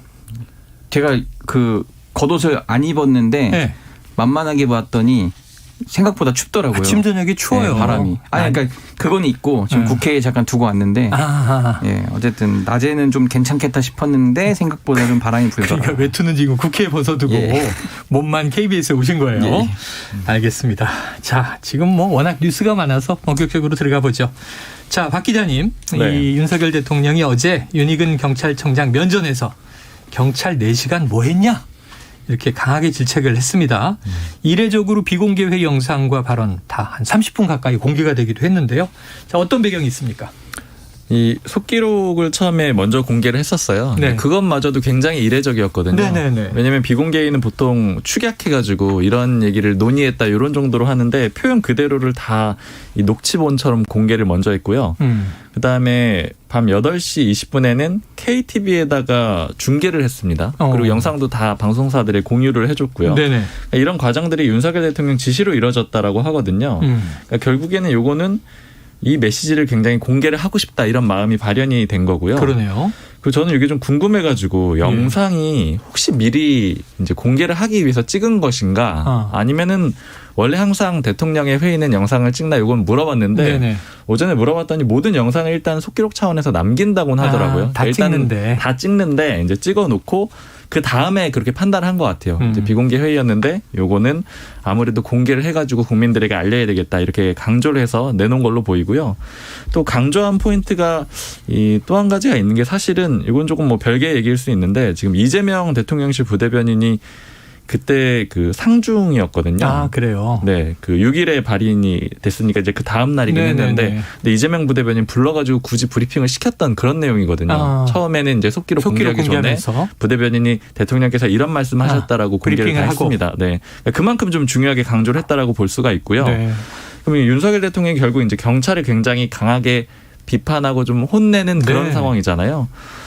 여권 내에서는 좀 여러 가지 평가들이 있는데 일단은 경찰이 굉장히 잘못한 게 많기 때문에 경찰이 비판받는 건 좀 마땅하다 이런 분위기가 있고요. 근데 이제 다만 여기서 이상민 장관을 같이 그 경질을 안 하면은 오해를 받을 수 있다 이런 우려도 일부에서 있습니다. 이게 여당 내의 우려인데요. 어떤 얘기냐면은 경찰을 때리는 건 좋은데 여기에서 이상민 장관을 경질을 안 하면 마치 이 행안부 제일 수장인 이 관련된 주무부처 장관을 보호하려고 다른 쪽을 때리는 것처럼 보일 수가 있다. 이런 우려가 한 가지가 있고요. 그리고 또 검찰총장 출신의 대통령이잖아요. 그리고 또 검찰이 전면에 서 있는 정부라는 평가도 받고 있고요. 이런 상황에서 경찰을 좀 또 계속 때리는 이런 그림이 나오는 거는 또 아무래도 좀 부담이 될 수 있다. 그리고 특히 어제 같은 경우에는 그 일선 경찰에 대한 좀 그런 비판도 윤석열 대통령의 일부 내용이 담고 있잖아요. 그러니까 이런 것들도 경찰 숫자가 굉장히 많은데 좀 부담이 되지 않겠느냐 이런 평가들이 있습니다. 근데 이제 좀 표현도 좀 여권 관계자 표현 전해드리면은 그 우리가 경찰 조직을 갖고 뭐라고 하는 게 아니라 이제 이상민 장관을 두고 가는 포석으로 보이니까 이게 좀 부담이 된다. 이런 뉘앙스로 안 보였으면 좋겠다. 이런 얘기들도 좀 나오고 있습니다. 사실은 이번 정부에서는 뭐 행안부 안에 경찰도 있죠. 소방도 있죠. 지자체도 있죠. 이번에 참사에 책임 뭐 주무 기관들이 다 속해 있는 또 부처요. 주무부처이기 때문에 주무부처장으로 뭐 무한 책임 느낀다는 얘기는 했습니다만 자 경질 여부는 지켜봐야 될 것 같습니다. 자 윤 대통령의 질책이 있고 하루 만에 오늘 뭐 경찰청장 등 이 보니까요 55곳이 동시다발 압수수색이에요. 이거는 이 연속 선상이 있는 건가요? 그렇게 봐야 될 것 같아요. 그리고 이게 지금 질책이 있고 하루 만에 압수수색을 했다. 이제 이 부분은 조금 초점을 맞춰볼 필요가 있는데 압수수색 영장 발부는 어제 이루어졌다라고 하거든요. 그러니까 영장 발부하고 바로 무조건 압수수색하는 건 아니잖아요. 이제 모르게 해야 되니까 영장은 받아놓고 그다음에 어느 시점에서인가 이제 타이밍을 봐서 할 건데 보통 아침 일찍 하긴 하는데. 그게 이제 오늘이 된 거고요. 다만 일단 어제 발부가 됐으니까. 경찰이 신청은 그 이전에 했을 가능성이 있어요. 그러다 보니까 윤 대통령의 요 강한 질책, 비공개 영상 공개 이런 것들에 맞춰서 했다기 보기는 좀 어려운 면도 있습니다. 준비된 수사다. 다만 이제 이미 여당이나 정부에서 계속 경찰 책임을 강조를 해왔기 때문에 당연히 이제 경찰 특수본 같은 경우에는 계속해서 수사를 좀 강하게 해오는 그런 분위기였고 뭐 어느 정도 시기는 맞았다라고도 볼 수가 있겠고요. 이제 본격적으로 뭘 잘못했는지 지휘부까지 좀 올라갔다 이런 측면이 있을 것 같아요. 그러니까 기존에는 총경급들이 주요 대상이었잖아요. 이임재 전 서장이라든가 뭐 류미진 관리관. 근데 이번에는 이제 경찰청장까지 다 올라갔으니까 경찰 지휘부까지 수사의 방향이 확대가 됐다라고 이해를 하시면 좋을 것 같습니다. 경찰 전체가 수사 대상이 됐습니다. 자, 아까 일부에서도 이제 같은 순서로 다뤘는데 행정부 차원에선 그렇고요, 지금. 그런데 국회에서는 또 어제 행안위 현안 질의가 열렸는데 여야의 결이 좀 달랐다 이런 얘기를 했어요. 같은 맥락에서 국회 행안위 전체 회의에서 여당은 경찰에 대한 질타를 쏟아냈는데 특히 장제원 의원 이임재 전 용산경찰서장을 가리켜서 세월호 선장보다 더하다. 긴급 체포해야 한다라는 주장까지 내놨습니다. 자, 그러면 이게 전 정부 책임론도 또 등장을 했기 때문에 애도 기간 지나고 정쟁에 돌입한 겁니까? 네. 그 전체적인 그림은 이렇게 요약을 하실 수 있을 것 같아요. 애도 기간 동안에는 일단은 그런 정쟁 내지는 책임 공방은 하지 말자 이게 여권의 기조였잖아요. 그래서 좀 너무 따지지 말자 이런 분위기였던 거고 그러나 그때도 경찰의 어떤 미흡한 대처 같은 것들은 계속 보도를 통해서 그리고 또 이 경찰 발표를 통해서 특수본의 발표를 통해서 계속 드러났잖아요. 그러니까 그러다 보니까 경찰 쪽의 공격은 있었습니다. 특히 아까 말씀드렸던 그 총경급 인사 2명 이임재 전 서장하고 류미진 관리관에 대한 공격이 계속 있었고요. 그다음에 애도 기간이 끝나고 나서 그 다음부터는 이 기존의 경찰에 대한 비판도 있는 상태에서 더해가지고 야당에 대한 공격도 시작이 됐다라고 볼 수가 있죠. 야당에 대한 공격 포인트는 대충 3가지 정도로 요약을 해볼 수가 있어요. 일단 첫 번째는 정권 퇴진 집회 하는데 이거 당 차원에서 민주당 당 차원에서 지원한 거 아니냐. 그래가지고 집회에 사람 너무 많이 몰려서 경찰력이 글로 쏠렸다. 이태원 참사의 기동대가 못 간 거 아니냐. 이렇게 지금 국민의힘에서 야당에게 의혹을 제기하고 있고요. 또 두 번째는 이제 국정조사 같은 거 요구하는 거는 너무 정쟁만 계속 하려고 하는 거 아니냐 민주당이 이런 식의 또 비판을 하는 지점이 있고요. 또 하나는 이 세월호 참사 이후에 왜 이렇게 안전 시스템 정비를 안 했냐. 이거는 이제 당 공식 회의에선 잘 나오고 있지는 않지만 예를 들면 지난주에 그 정미경 전 최고위원이 라디오 방송에서 한 언급이거든요. 근데 여권 내에서 이런 생각들도 있어요. 왜 세월호 참사 지나고 나서 이 국가 안전 관리에 대한 이런 시스템이 잘 마련이 안 돼 있는 거냐, 우리가 좀 뒤집어 쓰는 거 아니냐, 이런 해석들도 같이 있습니다. 네, 자, 국민의힘이 이렇게 공세를 펴고 있고요. 문재인 정부 때 임명된 경찰대 출신의 이임재 전 용산경찰서장, 또 류미진 인사과장인데 당시에 서울청 상황관리관이었죠. 이게 문재인 정부 알박기 인사다라는 의혹 제기를 했어요. 최 기자님, 민주당 반응은 지금 어떻습니까? 지금 이 두 총경에 대해서는 잘못이 좀 명백한 것 같아요. 네네네. 그래서 빼도 박도 못하니까 이분들을 방어할 그 정도 수준은 안 되고. 방어할 수 없겠죠. 다만 네네. 근데 이제 책임은 당연히 물어야겠죠. 근데 이제 이게 과연 알박기 인사냐, 전 정권 인사냐. 근데 이런 건 좀 동의가 잘 안 되는 것 같아요. 왜냐면은 소위 알박기라는 거는 정무직 공무원들한테 주로 해당이 되거든요. 임기제. 네, 임기제인 거, 뭐 권익위원장이라든지 지금 방통위원장 이런 거 있잖아요. 이분들은요, 장차관급 인사도 아니고 공공기관 뭐 기관장 감사 이런 분들도 아니에요. 그냥 일선 경찰의 소위 말하는 일공, 그냥 원래 공무원들이잖아요. 근데 이거를 뭐 알박기 인사다 이렇게 볼 수는 없지 않겠느냐. 또 그렇기도 하네요. 그렇습니다. 그렇기 때문에 그런 건 너무 오히려 그렇게 주장하는 게 더 정쟁으로 몰고 가는 거 아니냐, 이런 식으로 비판을 하고 있습니다. 그래요. 그리고 어제 행안위 보면은 정우택 의원이 이제 국민의힘 소속이죠. 이제 이 이임재 전 서장하고 류미진 관리관을 가리켜가지고 이제 여러 가지 비판을 하면서 뭐 경찰 하나의 출신이다, 뭐 이런 의혹도 있다, 이런 식으로 쭉 비판을 하면서 이제 했던 표현 중에 하나가 특정 지역 출신이다, 이런 표현을 썼거든요. 그래요. 네, 근데 그거는 좀 적절치는 않은 것 같아요. 이제 전라도 출신이라는 거를 겨냥한 걸로 보이는데 뭐 이번 이 참사하고 뭐 지역하고 연결시킬 문제는 아닌 것 같습니다. 이거는 조금 이제 문제가 될 소지도 있네요. 자, 근데 어쨌든 그만큼 이제 여야가 지금 팽팽하게 전 정부 사람이냐, 현 정부 사람이냐 가지고 이제 또 이게 참 비생산적인 논쟁이 벌어지는 것 같습니다. 자, 반대로 지금 민주당 쪽에서는 대통령실 이전 용산 집무실, 그리고 한동훈 장관의 마약 수사, 여기에 좀 초점을 맞추는 경향이 있는 것 같아요. 그렇습니다. 어떤 관련성이 있을까요? 완전 무관하다라고 할 수는 없고. 대통령이 마약 사범을 잡아야 된다고 중시를 하는 발언이 있었지 않습니까? 그렇기 때문에 서울경찰청장도 어제 이제 행안이 나와서 인정을 했더라고요. 그런 지시를 했다, 이렇게 실토를 했고. 근데 이제 사람이 멀티 플레이가 되면 가장 좋지만 꼭 그렇진 않거든요. 그럼 머릿속에 나는 오늘 내 임무가 좀 마약 사범을 잡는 거야, 뭐 이렇게 돼 있으면은 사실 다른 게 더 눈에 잘 안 들어올 수도 있습니다. 뭐 그때 당시 현장이 그랬다는 건 아니지만 어쨌든 그런 게 좀 어느 측면이 있고. 그리고 또 대통령실 이전으로 올 2, 3분기 용산서 교통과의 초과 근무 시간 어제 보도가 나왔는데 지난해 같은 기간보다 10,000시간이 늘어났다고 민주당 김혜재 의원이 또 밝히기도 했습니다. 또 과거와 비교를 해보면요, 제가 경찰 출입 기자를 할 때 그 종로서에서 가장 중요한 거는 청와대 그리고 광화문 집회 시위 관리거든요. 청와대가 있는 그 구역이어서 종로서장의 임무, 뭐 종로서 형사나 경비과장 이런 분들의 임무는 어쨌든 그쪽 주변 관리예요. 그럼 지금 그 청와대 기능이 용산 대통령실로 왔잖아요. 그럼 이제는 용산서장, 그 용산 형사, 뭐 용산 경비과의 가장 주된 기능은 아무래도 대통령실과 관련된 경호와 관련 뭐 교통 이런 부분이 많을 거란 말이죠. 그전에는 용산서 하면 사실 뭐 주한미군 뭐 사건 관리라든지 이런 것들이 좀 중요한 이슈였는데 지금은 평택으로 내려갔으니까 어쨌든 그 자리를 지금 어쨌든 그 대통령실이 차지한 거로 보시면 되겠고, 제가 또 한 가지 좀 에피소드가 있는 게 이촌동을 자주 갑니다. 뭐 회사도 그쪽 있고 해서 그 바이든 대통령도 왔을 때 그 일대가 이촌동 그 일대가 교통을 관리하느라고 신호 통제를 엄청 세게 하더라고요. 그럼 그런 거 다 경찰들 누가 하겠어요? 교통경찰이랑 다.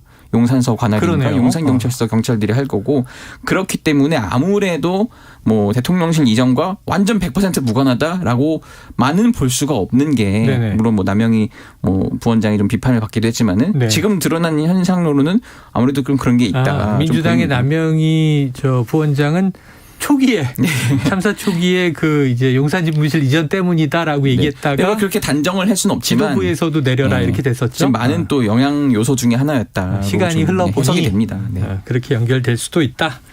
자, 그런데 이제 핵심은 또 이겁니다. 경찰은 지금 난타당하고 있는 거. 뭐 그래도 싸다. 지금 이제 뭐 비판받을 만한 정황들이 너무 많아요. 네. 그런데 이상민 장관, 이제 행안부 차원의 주무부처 장관은 사퇴서를 일축했어요. 어제 질문에 대통령에게 사의를 표명한 적 없다. 자, 그런데 윤 대통령은 또 엄중 책임을 묻겠다. 물론 선조사 후문책 이렇게 돼 있습니다만. 자, 이 어떻게 보세요? 유임 가능성.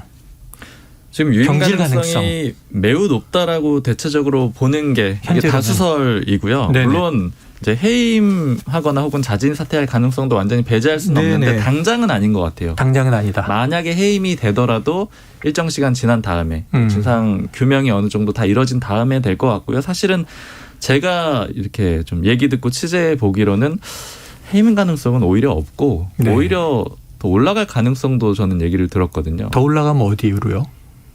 또 여러 가지 자리가 있겠죠. 더 위에 자리가 몇 개 없어요. 지금 더 가까운 자리로 갈 수 있는 가능성도 있다 이런 얘기도 가까운 들었는데 자리? 대통령하고요. 네네. 네. 지금 그러니까 그림 자체가 이거 특종인데?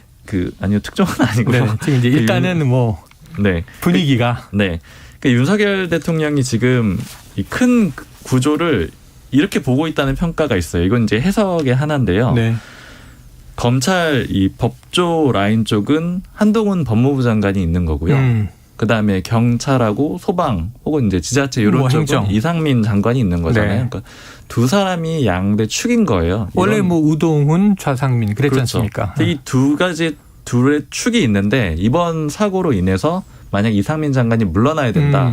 그럼 이 축이 깨지게 되는 거고 굉장히 그렇게 되면 이제 자신이 가장 신뢰할 수 있는 두 명 중에 한 명을 내주게 되는 그런 그림이 되기 때문에 이걸 수용을 안 할 가능성이 높다. 이게 좀 한 가지 해석이 있고요. 그리고 지금 일종의 이 경찰을 어떻게든 좀 관리를 해야 되는 그런 의도를 보이기도 했었잖아요. 윤석열 정부에서 경찰국을 신설을 하다라던가.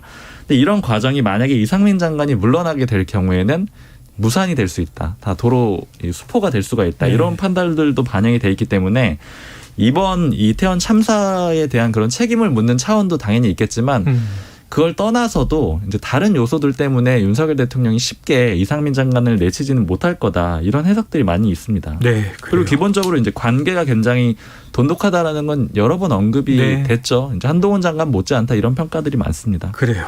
자, 일단은 유임 가능성이 높고 경질 가능성은 낮다. 하지만 또 자리 이동의 가능성도 있다. 이 정도 정리하죠. 물론 해임 가능성도 완전히 배제할 수는 없습니다. 네, 완전히 배제할 수는 없다.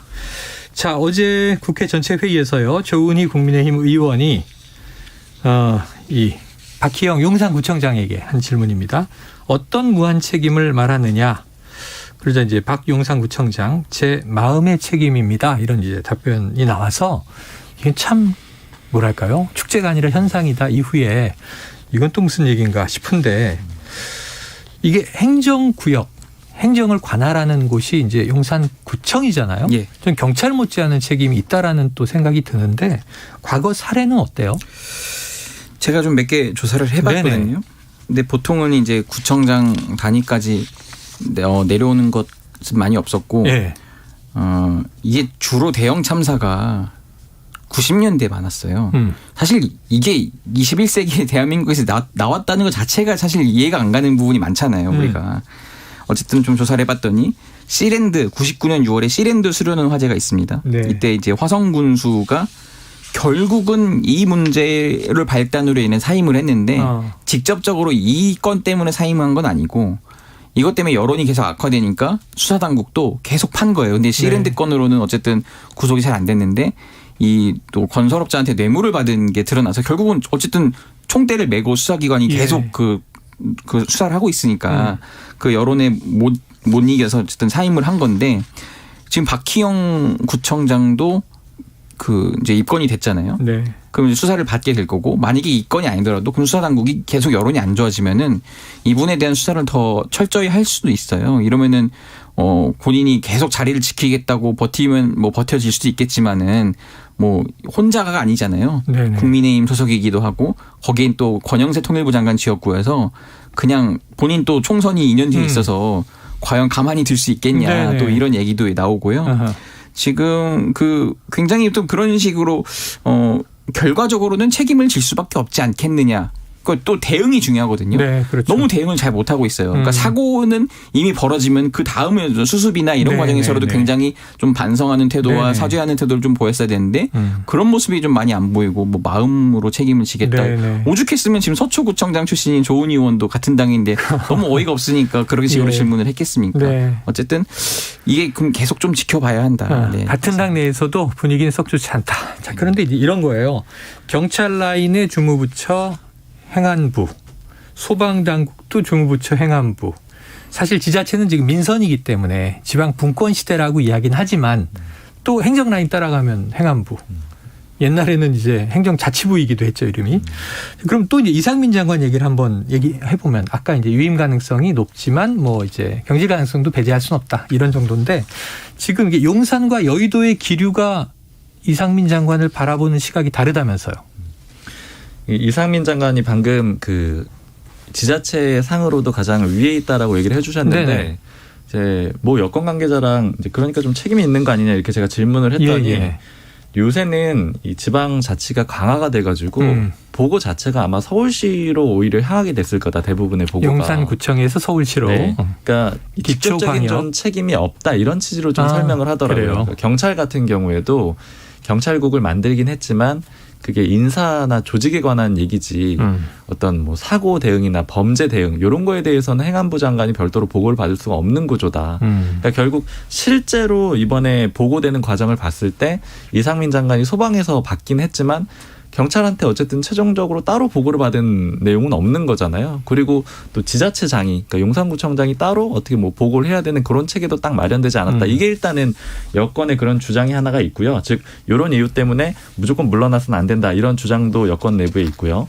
조금 더 이제 이 내부 기류를 좀 살펴보자면은 일종의 파워 게임도 좀 있습니다. 이상민 장관이 아까 굉장히 최측근이라고 윤석열 대통령의 이 한동훈 장관 못지않은 최측근이라고 말씀을 드렸는데 그러다 보니까 판사 출신이기는 하지만 기본적으로는 검찰 라인으로 묶이거든요. 그러니까 윤석열 대통령과 오랜 시간 같이 해온 이 검찰 라인이 있다라고 치고 그다음에 용산 내부에서 그 반대편에는 이제 소위 뭐 기재부 라인 내지는 또 정치권에서 온 그런 용산 대통령실 라인 이런 식으로 묶여 있는데 어찌됐든 간에 검찰 라인이 가장 강력한 힘을 가진 걸로 보이잖아요. 그래서 이번에 이런 문제가 부각이 되니까 반대쪽에서는 아무래도 이상민 장관을 이번 건을 활용해서 좀 내쳐야 된다. 이런 기류가 강하다. 이제 서로 이렇게 좀 공격을 주고받는 그런 기류가 내부적으로 좀 있습니다. 이거는 아무래도 향후에 이 누가 좀 재신임을 받느냐 이런 문제랑도 좀 연결이 될 수가 있는데 사실은 이제 이름들이 있는데 그 이름을 좀 말씀드린 건 너무 갈등 구도를 증폭시키는 것 같아서 그거 좀 생략을 할게요. 하지만 이름들이 있군요.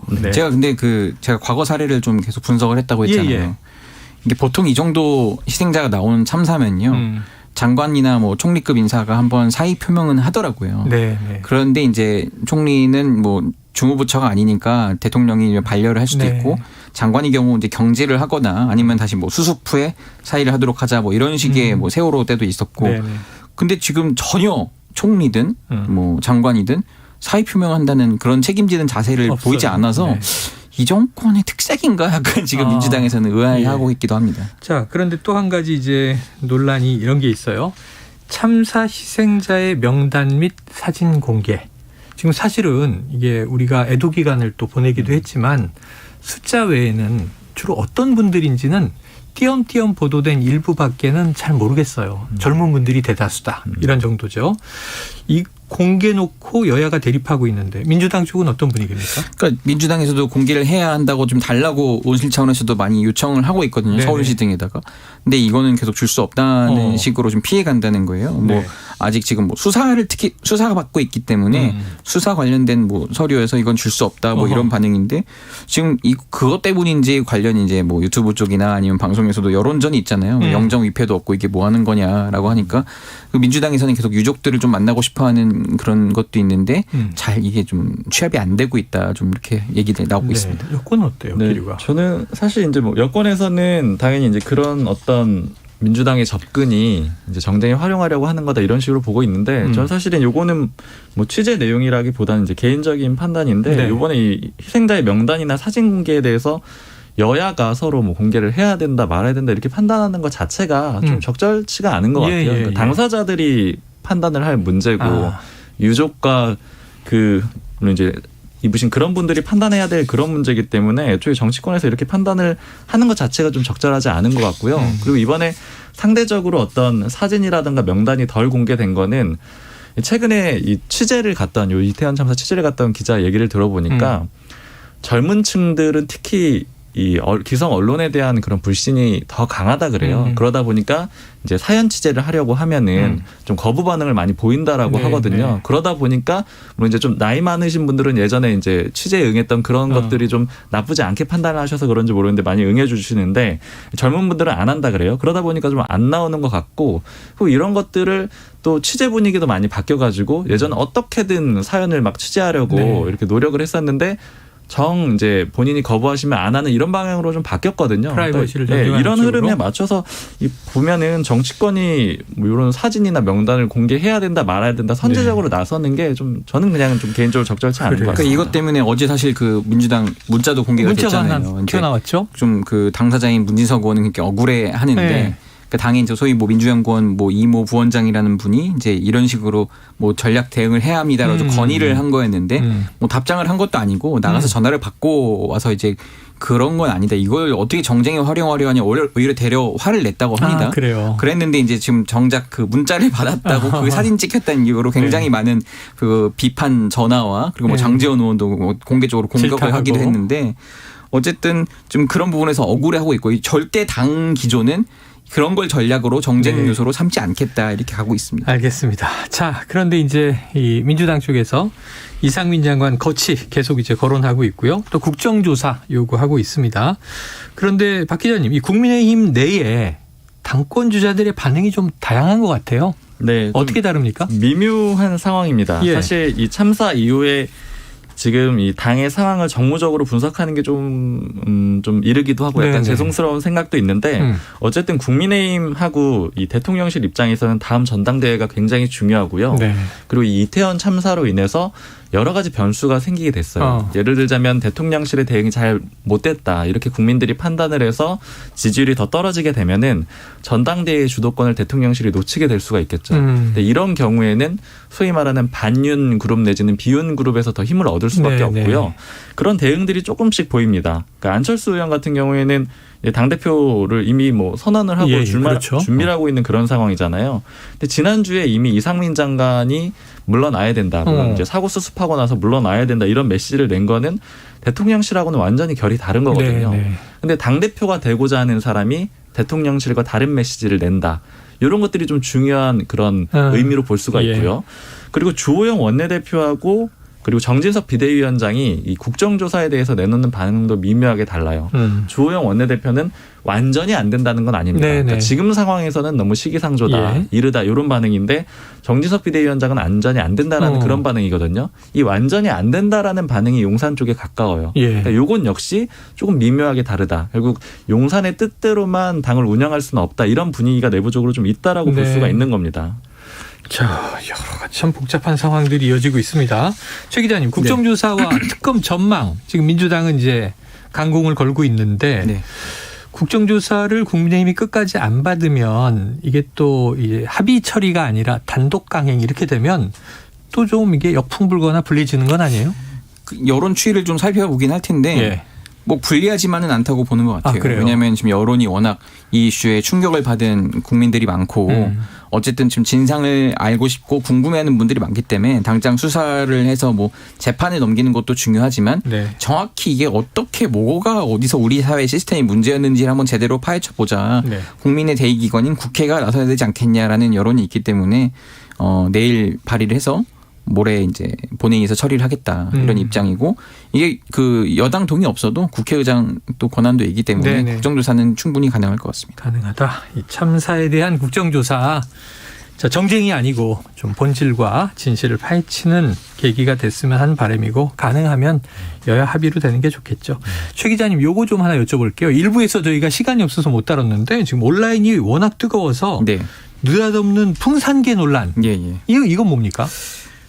김정은 국무위원장한테 받은 2018년에 풍산개가 있잖아요. 선물. 두 마리가 있는데 새끼도 낳고. 근데 지금 이게 사실 대통령 기록물이에요. 근데 지금 보도들이 나와가지고 이게 마치 문재인 전 대통령이 뭐 기르는 비용이 아까워서 뭐 파행을 한다 이런 식의 이미지가 씌워졌던데 문재인 전 대통령 측에서는 사실과 조금 다른 면이 있다. 이건 이제 대통령 기록물이고 사실은 기록물이기 때문에 국가자산이어서 윤석열 대통령 당선인 시절에 한번 만났을 때 그 이어받아서 잘 좀 청와대에서 키워줬으면 좋겠다고 전달했지만 또 저기 그 개 전문가시잖아요. 개 고양이 또 직접 키우는 전문가이만큼 두 분 다 이제 반려견들이 있죠. 그래서 윤 대통령이 아니 그거는 직접 계속 하시던 분이 하는 게 맞습니다라고 해서 가져왔는데 막상 양산으로 가져왔어요? 막상 양산으로 가져왔는데 네네네. 정작 이게 문제가 뭐냐면은 대통령 기록물 관련된 이 그 동물에 대한 거에 대해서는 시행령이나 이런 게 좀 완비가 안 됐다는 거예요. 그래서 그러면은 문재인 전 대통령 때 하면은 이게 셀프 뭐 시행령이 될 수 있으니 다음 정부가 좀 잘 그 마무리해 주십시오라고 했는데 그래서 6월 달에 행안부가 입법 예고까지 했어요. 시행령을. 근데 어떻게 된 일인지 두 차례나 그 국무회의 결국 안 올라갔다는 거예요. 근데 뭐 문재인 전 대통령 측에서는 좀 취재를 해봤더니 이게 대통령실의 실무자들이 좀 막았다더라 이렇게 있고 그래서 어제 대통령실에서도 이제 해명이 나오기로는 이게 관련 부처들이 좀 아직 그 진행 중인 건데 뭐가 그렇게 급해서 문재인 전 대통령 측에서 뭐 파양을 하겠다는 거냐 이렇게 나온 거거든요.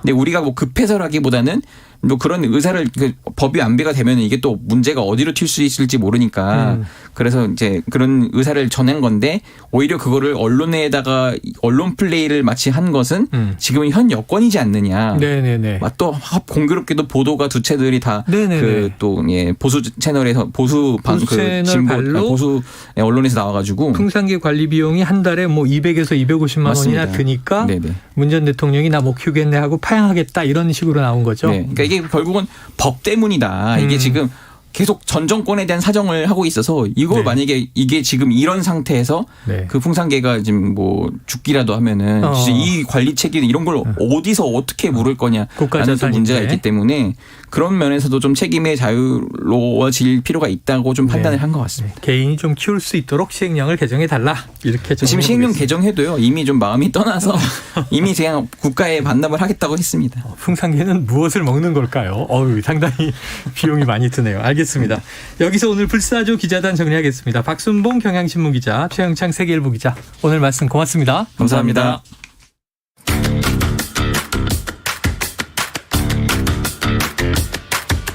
지금 여러분께서는 KBS 1라디오 최영일의 시사본부와 함께하고 계십니다.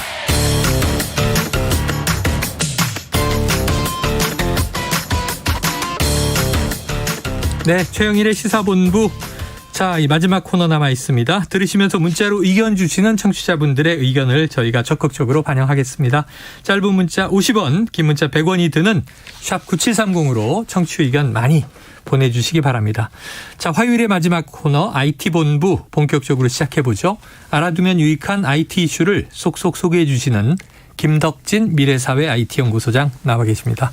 어서 오세요. 네, 안녕하세요. 반갑습니다. 김덕진입니다. 자, 이 카카오 사태 때문에 우리가 여러 주 얘기를 하다가 맞아요. 또 이태원 참사가 있었는데 이게 또 사람들이 걱정할 만한 이슈가 지난 주말에 터졌다고요? 네, 맞습니다. 6일 오후 한때 네이버에서 뉴스, 카페, 쇼핑 같은 여러 서비스가 한 번에 먹통이 된 적이 있어요. 그래요? 특히 이때 LOL, 그러니까 리그 오브 레전드라고 하는 게임이 있는데 롤드컵이라고 마치 월드컵처럼 결승전 생중계가 네이버에서 있었는데 이거는 3시간 정도 가까이 중단이 됐다고 합니다.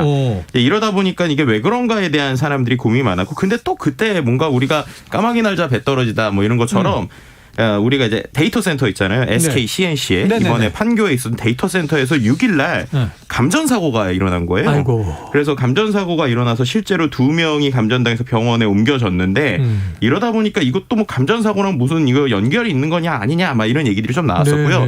일단 해명에 따라서는 네이버 측에서 그냥 이거는 평소보다 많은 접속량이 한 번에 몰려서 그래서 약간 잠깐의 서비스 오류였고 말씀드렸던 그 데이터 센터의 그러니까 그 어떤 감전과는 상관이 없다라는 얘기를 했거든요. 근데 그럼에도 불구하고 이제 우리는 그 앞에 어떤 사태들을 겪다 보니까 너무 세게 겪었죠. 네, 그러다 보니까 이것도 뭐 이거 어떻게 되는 거 아니냐라고 하는 불안감이 또 조금 생길 수밖에 없었던 주말이었다고 볼 수 있을 것 같습니다. 그래요. 지난번에는 이 SK CNC 데이터 센터의 화재로 카카오는 뭐 한참 먹통, 네이버는 빨리 복구.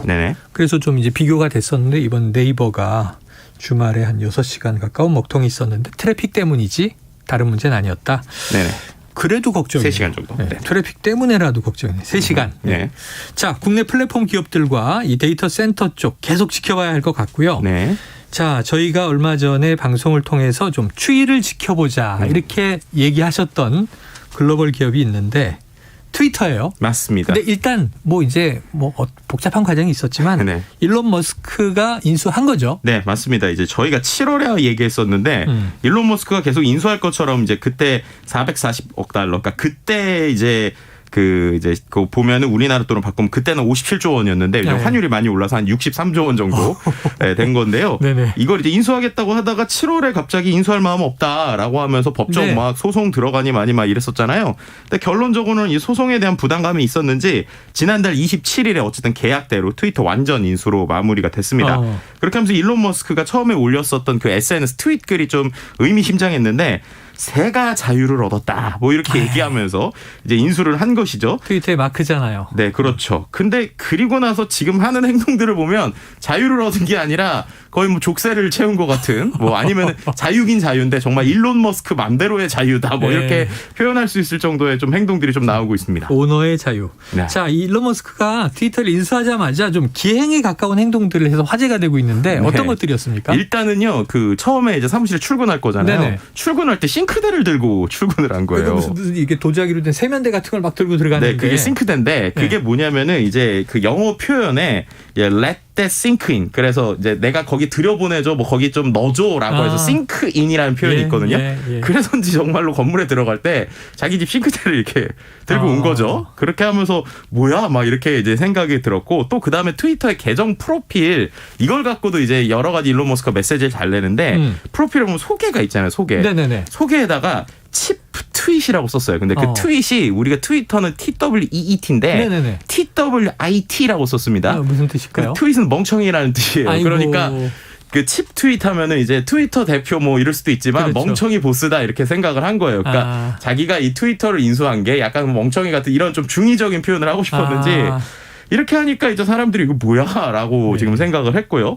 근데 그리고 나서 이제 바로 또 들어오자마자 한 게 27일에 트위터 인수하면서 기존 이사진 9명을 전원 바로 해고를 해버렸습니다. 네. 그리고 이제 단독 이사, 그러니까 내 맘대로 하겠다라고 이제 한 거고요. 그래서 처음에 하자마자 또 했던 게 직원들 달력에서 휴무일 없애는 일들이에요. 그래서 월간 휴무일을 원래 코로나19 기간에 트위터에서 갖는 제도가 있었는데 이 제도도 다 없애고 원격 근무 정책 취소하고 그리고 이제 다 사무실로 복귀시키겠다라고 했고 실제로 지금 이제 일론 머스크가 유료로 서비스를 좀 늘리려고 하는 게 있어요.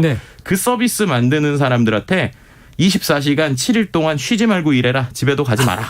실제로 그래서 SNS에 뭐가 올라오냐면 직원들이 집에 못 가고 밤에 이제 이불 깔아서 바닥에서 자는 이런 게 올라올 정도의 벌써 그런 한 열흘 된 것 같은데 벌써 그런 모습들이 나오고 있습니다.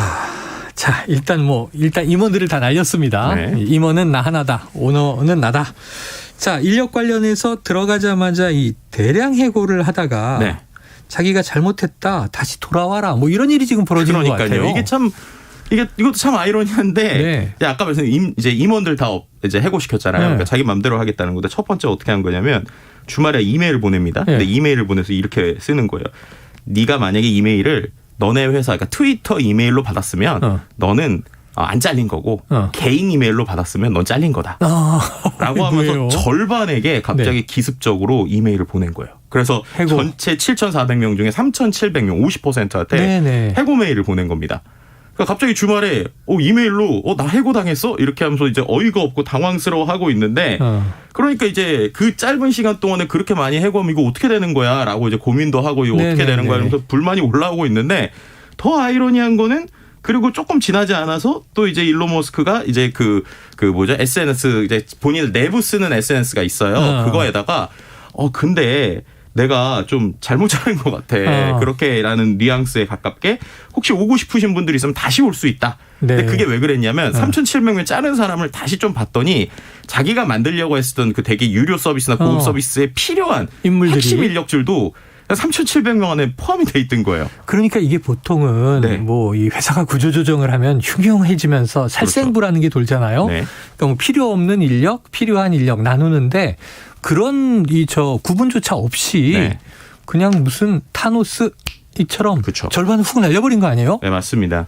근데 그게 그럴 수 있는 그 배경을 좀 설명을 드리면 네. 이 정리해고를 일론 머스크 입장에서 11월 1일 전에 다 했어야 돼요. 네. 왜냐하면 이 11월 1일이 지나면 그 트위터 직원들한테 보상 일부로 주식에 대한 매수 권리를 줘야 됩니다. 아하. 근데 이번에 지금 일론 머스크가 하는 게 트위터 이제 상장 폐지시키려고 하고 있고 실제로 11월에 상장 폐지 네네네. 예정이에요 이미. 그러니까는 보세요. 임원들도 다 잘랐죠. 상장 폐지됐죠. 그럼 자기 마음대로 해야 되는데 네. 직원들한테 현금 말고 만약에 주식 준다고 그러면 문제가 있는 거예요. 그러니까 11월 1일 전에 빨리 정리해야지라고 하면서 현금으로 쉽게 말하면 현금 박치기 하겠다라고 하는 모습들 때문에 뭐 이런 이제 속도감 때문에 말도 안 되는 뭐 다시 잘랐다가 돌아왔다가 이런 일들이 지금 생기고 있는. 이유는 나름 있었군요. 네. 주식을 나눠주기 싫었다. 그렇죠. 그래서 3개월치 급여를 넉넉히 줬으니 네. 뭐 이제 당신 해고 그랬는데 이게 이러다 보니 그 일론 머스크에 대한 뭐 사회적인 패러디 풍자가 계속 나오는 것 같아요. 네, 온라인에 이제 그 해외 언론 중에 참 이 말이 참 와닿았는데 네. 머스크의 트위터 인수는 고담시에서 악당 펭귄맨이 시장이 된 꼴이다. 이렇게 평론이 네, 나오고 네. 있어요. 그리고 뭐 트위터 직원들도 당연히 악평이 쏟아지고 있는데 잔인한 의사결정권자가 배에 키를 잡았다. 스릴을 좋아하는 사람들한테는 이런 비상근무가 신이 난다라고 하면서 원래 이제 일론 머스크의 업무 스타일에 대해 비꼬는 얘기도 있었고요.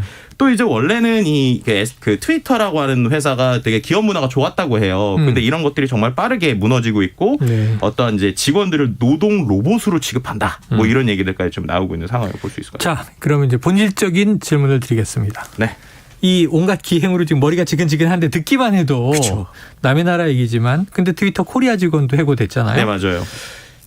일론 머스크는 트위터를 왜 산 겁니까? 그러니까 이게 뭐 여러 가지로 볼 때 결국에는 63조 원 보통 돈이 아닌데. 네, 결국에는 언론 그러니까 마치 과거에 제프 베조스 우리가 알고 있는 아마존 CEO가 네네. 워싱턴 포스트에 대한 것들 인수하는 이런 부분들이 있었잖아요. 비슷하게 결국에는 언론에 대한 흐름을 자기가 갖고 가고 싶다라고 밖에 네네. 해석이 안 되는 것 같아요. 왜냐하면 이제 제일 대표적인 게 또 벌써 도널드 트럼프 전 대통령 얘기가 나오고 있는 것이죠. 실제로 지금 일론 머스크가 트럼프의 전 대통령 계정 복구 문제를 논의하기 위해서 콘텐츠 관리위원회 구성을 하기로 했다고 해요. 그러니까 그만큼 이제 난리가 나고 있고 그다음 또 이제 미국 중간 선거지 않습니까? 그렇죠. 중간 선거 하루 앞둔 7일 자신 트위터에다가 공화당 찍어라. 라는 식의 네네네. 노골적인 지지가 나오고 이거 있는 우리나라 거예요. 같으면 무리가 클 텐데. 이게 우리나라뿐만 아니라 네. 로이터에서도 얘기하는 게 주요 소셜미디어 대표가 네. 미국의 한 정당을 노골적으로 지지한 건 이번이 첫 번째 사례다. 그래요. 라고 얘기가 나올 정도로 본인의 하고 싶은 얘기를 하기 위함인가라고 얘기를 할 수밖에 없고요. 그러다 보니까 지금 테슬라 원래 본인이 하고 있는 회사 있잖아요. 네네네.